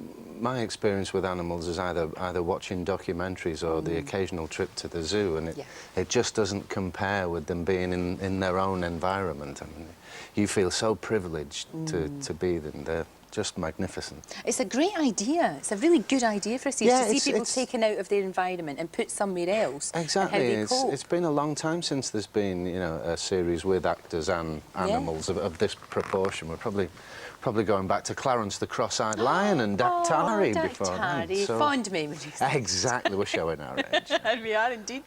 We really are. But it's very good. I mean, you've done 6 already, or more than that? Yeah, we've done 6. And do you think there's going to be more? Yeah, you know, we're dependent on viewing figures, as most programmes are these days, but we're hoping to go back and do some more, yeah. Excellent. Now, does that mean a long time away from the family, or did they come and see you? Yeah, no, Nikki and Daisy came out for... it was about 8 weeks out of the 14 we were there, and that made a huge difference. I bet it did, for goodness sake. Though you're on a similar time zone. Oh, there's the little one, your one, the wee one. The little one's ours, yeah, and that's her cousin Poppy, who's a bit bigger. Daisy and Poppy, that's gorgeous names. Lovely. Now, she would be watching, because she's old enough now to see you, I guess. Exactly. Well, she'd be at school at the moment, no, so but she'll last just night, miss. But last night, yes, she's seen it before. We were fortunate enough to get advance copies, and she loved it. She loved the whole time out there. I went to the roundabout, I suppose, where you filmed that. I went there a couple of years ago and absolutely loved it and got the bug. And you're absolutely right about, I mean, I have seen lions in zoos and elephants in zoos, and it just doesn't compare to seeing them in real life. It's amazing. And Africa does have a life of its own, the land. You know, it breathes and it exists, and it's just amazing to be around. There's a smell, I don't know, and the redness of the earth. Yeah, it's very special. I absolutely loved it. I thought it was great. I can imagine that you would be hooked now and you want to... Oh, completely, yes. I've been missing all of the animals that were around the game reserve, and you know, became part of the family. Yeah. And bizarre when they're in their own environment, how they adapt to it. You know, I could be sitting like this, and you'd look round, and it seemed perfectly empty behind you, and the next time there were giraffes seemingly from nowhere. It was like that scene out of The Birds. Absolutely. You know? It's just wonderful. Yeah. Now, did anything awful happen to you with the animals? Because you know the way that if you're working with pussycats, they might give you a wee scratch. Oh yes, I was.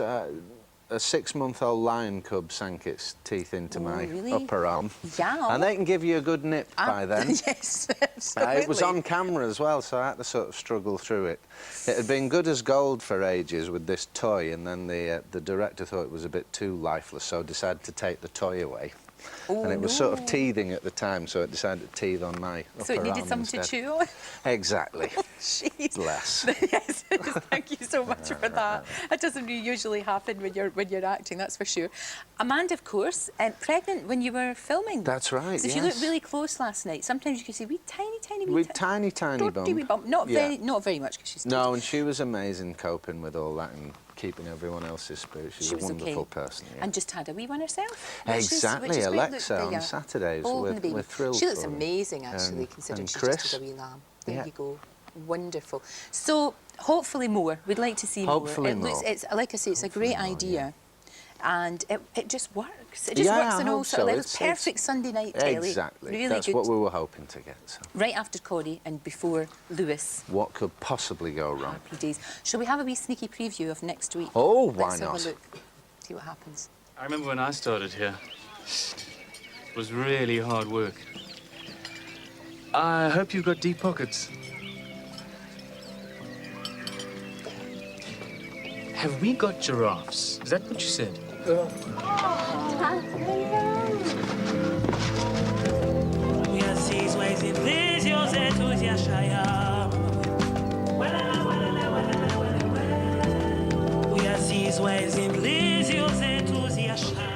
Fab. It's great stuff, it really is. We shall be watching next Sunday. Oh, thank you very much. And hopefully they'll do some more. Indeed. Fingers crossed. Absolutely, Stephen, thank you so much. Thanks, Great to see you. We've got to take a very quick break now. Don't go away because our intrepid makeover team are all set to give Chantel a brand new look. And Tina Baker is here with exclusive news of a massacre in Emmerdale.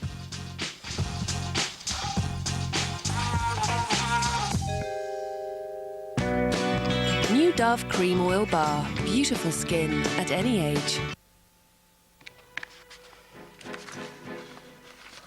Not looking good, is it? I don't know. We got more going out than we got coming in. Stop. Don't panic. One simple call to Debt Buster Loans could sort out all your financial problems and cut your monthly bills in half. Yes, half. They could take all your debts, credit cards, loans, overdrafts, everything, and give you back a Debt Buster loan for up to £75,000. It's quick, easy, and you can do it all over the phone or online, whichever you prefer. They don't want your life history, what you do for a living, employed, self-employed, retired. They don't even mind if you have a poor credit rating. All they ask is that you can afford the repayments. It really is as simple as that. So to see how you can cut your monthly bills in half and keep more money in your pocket, ring Debt Buster Loans now on 0800 975 7788 or apply online. Debt Buster Loans. They can turn your life around.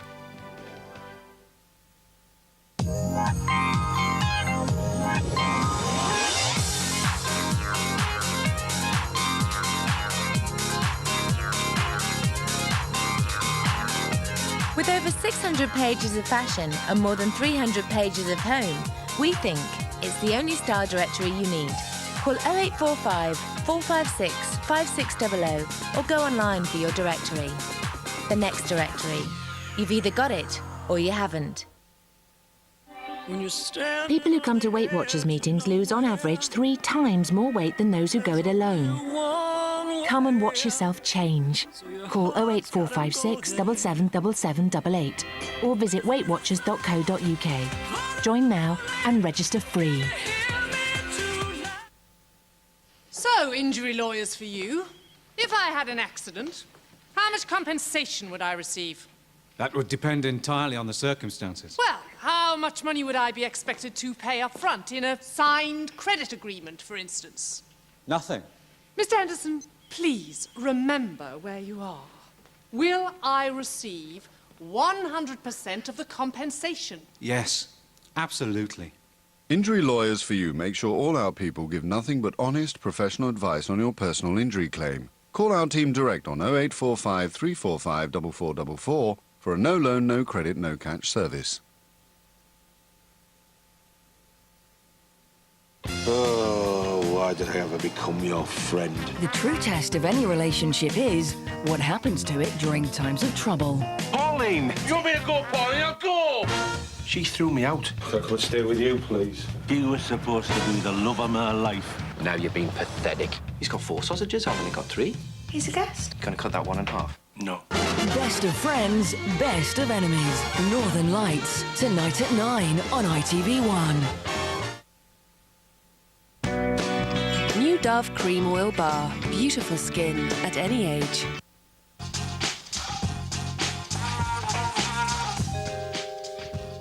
Hi, welcome back. Still to come this morning, a new look for Chantel. Find out how our makeover team would really like to see her. First though, Tina Baker's here with all the soap news. Miss Tina. I have to confess, though, it's a bit of heartbreak and heartache in Soapland. When is it? Never. When is it not? I know. Sunita's off this Is week she? from Korea. I'm I feel so sorry sad. to see her Shop Now, it's heartbreak for Dev because she takes the twins with her. Right. Because before that, she succumbs, there's a bit of a kiss, as he would if sleep deprivation, and he was helping out with the babies. And then I fear more heartache on the cards for Fred. Now, can you remember his fake tie bride, Orchid, who turned out to be Stacey from Market? Yes. Well, Stacey from Market turns up, but she attracts trouble like a magnet. Let's have a look at this. He said he'd kill me if I left. Dear Lord. Then yesterday, he left the window unlocked. I thought by mistake I climbed out and I legged it over the back and down my sally. But when I got to the end, there he was, part waiting up Fred. You need to go to Bobby's. Oh, please, please don't. It'll kill me, please. Oh, that's so sad. I know. We're chatting. We're hoping Bev comes back for him, which would be lovely. yeah, I couldn't believe Bev just didn't But come she back. will be back. She will be back. Will she be Don't back? panic. Now, the other thing that happens this week, it's Sarah's birthday. Is it a happy birthday? Oh, probably Don't not. be daft. No. She gets a card from stepfather, i.e. Tricky Dicky serial killer from beyond the grave. Is he back? No, but we saw him We get zipped saw into a his body bag. Brian Capron will not be back despite press reports, but that means who is sending those cards? Could it be Demon David? Oh, he's turning awful. evil. He is brilliantly He's evil. brilliantly evil, So yes. funny at the moment. Very good And actor. another heartache, heartbreak, heart split. Tyrone and Maria. Oh. Now we knew. I mean, actually, I think he's too nice for her. Yes. Maria, the hairdresser, is not keen on this surprisey bride thing. Right. She has a pregnancy scare this week, and her reaction to that means he realises there's no future. Really? Now you know who I'm hoping for him. Nice Molly. Molly, perfect. Don't you think? She'd be Perfect. absolutely perfect. And looking even further into the future, I can reveal that Dr. Matt Ramsden is going to be coming back. Oh, now, this is going to no. lead to a tug of Yes. love with baby Josh. He's the course. biological father. Poor old Ashley's going to be devastated with that.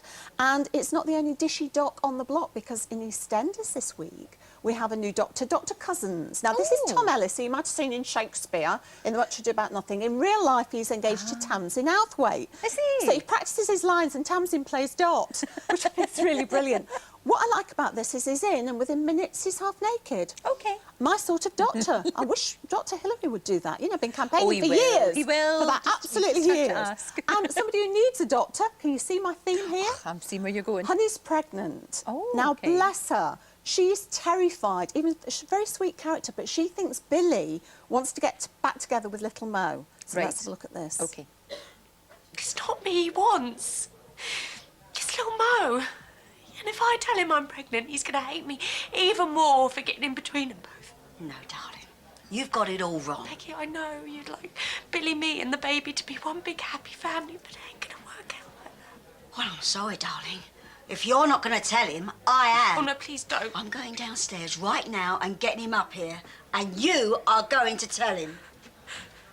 Well, you see, you wouldn't fight with Babs. No, and Not a she is chance. going to tell him, but it is a bit of joy because he just proposed to Honey. So that's lovely. Oh, Except, that's of course, good. little Mo is going to get heartbroken by that because she thinks they're going to get back together. But then she strayed. I know. Well, many times. Bless her. Yes. Anyway, apart from that, we Yep. have got Stacey and Bradley as the oddest couple, I think, in EastEnders. Mouthy Stacey, little Bradley, only last week she was accusing of drugging her and trying to attack her.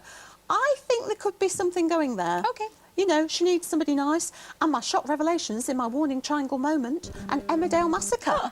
They're only sheep, but they're all God's creatures. A poisoning incident. The sheep are being massacred? The sheep are being massacred. And evil Terence, who last night we saw, it's chilling to watch how he menaces Steph, is going to attack his dad. Turner's going to end up in hospital. That's how evil he is. So Steph wasn't telling Porky Pies. He really is that bad. And more heartbreak for Nicola and Simon. We could have seen it coming. Brace yourselves for this, because the gloves are off. There are no holds barred at the moment. They combust. Let's have a look. You've got no self-respect. You're a fat, lazy slob. Yeah, and you're a stuck-up, small-minded snob. You pig! Frosty doesn't even cover it. You're like a block of ice, in bed and out. You'd be nothing without me. No, Nicola, you're wrong. I'd be the happiest man in Yorkshire. In fact, I'd rather pull all of me fingernails out than spend another second with you. We're finished. It's over. Oh, no. If anyone's going to do the finishing with, I am. You can't finish with me. Too late. I just have. No more Mr. Nice Guy. Vicious. It's like one of our programme meetings, isn't it? But anyway, Dale Meeks is on tomorrow, who plays Simon the Fishman turned Bin Man. Oh, good. Which is lovely. Oh, that'd be good. We've also got karaoke night coming up at the Woolpat with Louise, who sings like a strangled cat, which is lovely. So no soap star superstar for her. And finally, Chastity, who isn't exactly Mother of the Year. Her little son Aaron turns up, and if I tell you he's worse than Demon David, she has her work cut out to look after him. So OK. it's all going on. Tina, thank you. Very much indeed. Now, on Friday night, a brand new celebrity fashion icon was born. I can now reveal that the winner of Celebrity Big Brother is... Chantal! Oh, my God!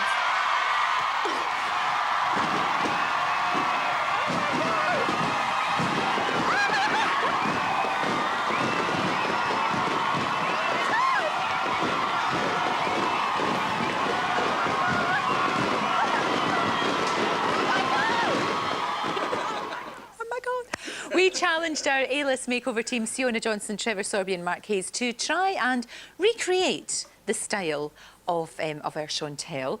Guys, what did you do? We had a lot of fun. Did you? So this is Chantal as she is now. If anybody wants to be Chantal, this is what you should do. Well, let's have a look at Chantal as she is now, the Chantal look. Here we are. Now, this is actually not that bad. It's all right, isn't it? No, it's fine. The hair. Yeah, well, with the use of a wig, obviously, Yes. in the time that we had, this was how she was wearing it with the Alice band, and then that long straight.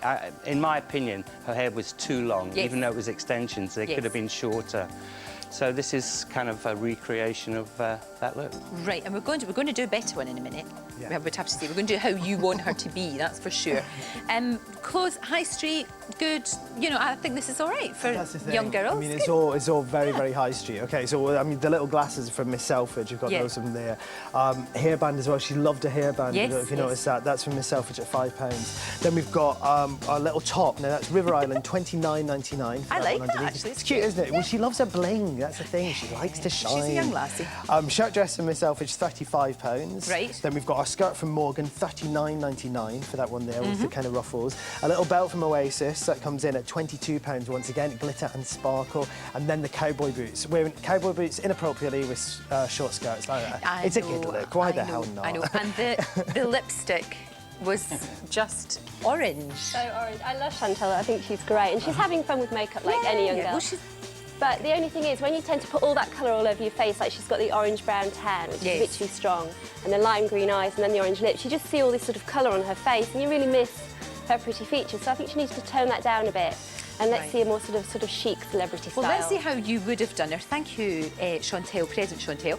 Let's bring in how Chantal could look with our guys sorting it out. Here we go. Oh my God! Oh my God. Right, first of all, right off, the hair is 100% better. Yeah. 100%. Well, you know, again, it's a wig, obviously, but at the same time, I think Chantal should have a shorter length. Yeah. She should still have long blonde hair because that's her signature. Sure. But I think more layers running through it, like we've done here, and I just think a softer look, and instead of it hanging dead straight, just a little bit more softness. Definitely. I think it just makes it look more attractive. It does, and the colour as well. Would you do something with her colour? Because it's very brassy, isn't it? Yeah, but that's kind of her. I don't mind that. It works for Chantel. Yeah. Let's put it that way. Sure. Not for everyone, but for her. No. Now, this has taken me right back in a time warp to 1983 when the puffball skirt was out. It is 83, but it's also very this season, I'll have you know as well. This is, do you know what? She does get away with what she wears, and I do love the fact that she wears really short, so I would never change that. But maybe instead of all the frilly stuff, we've gone for puffball, because it's all about volume this season. So we've got this little dress from Mango, £65 for that, and this bright red rather than the pinks and things.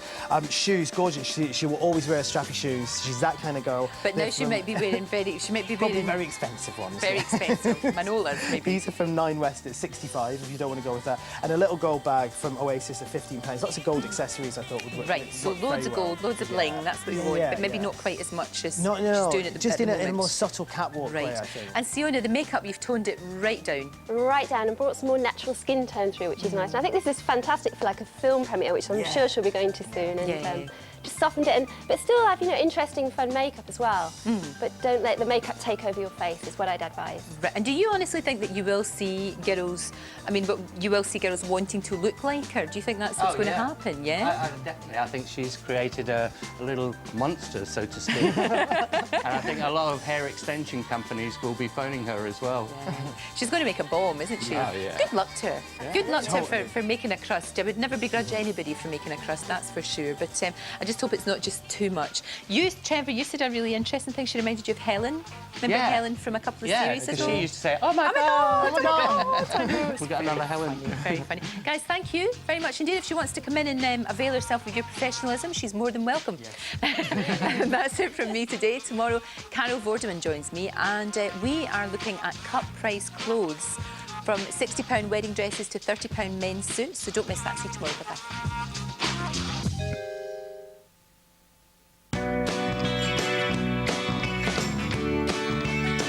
LK Today, sponsored by New Dove Cream Oil Bar. Beautiful skin at any age.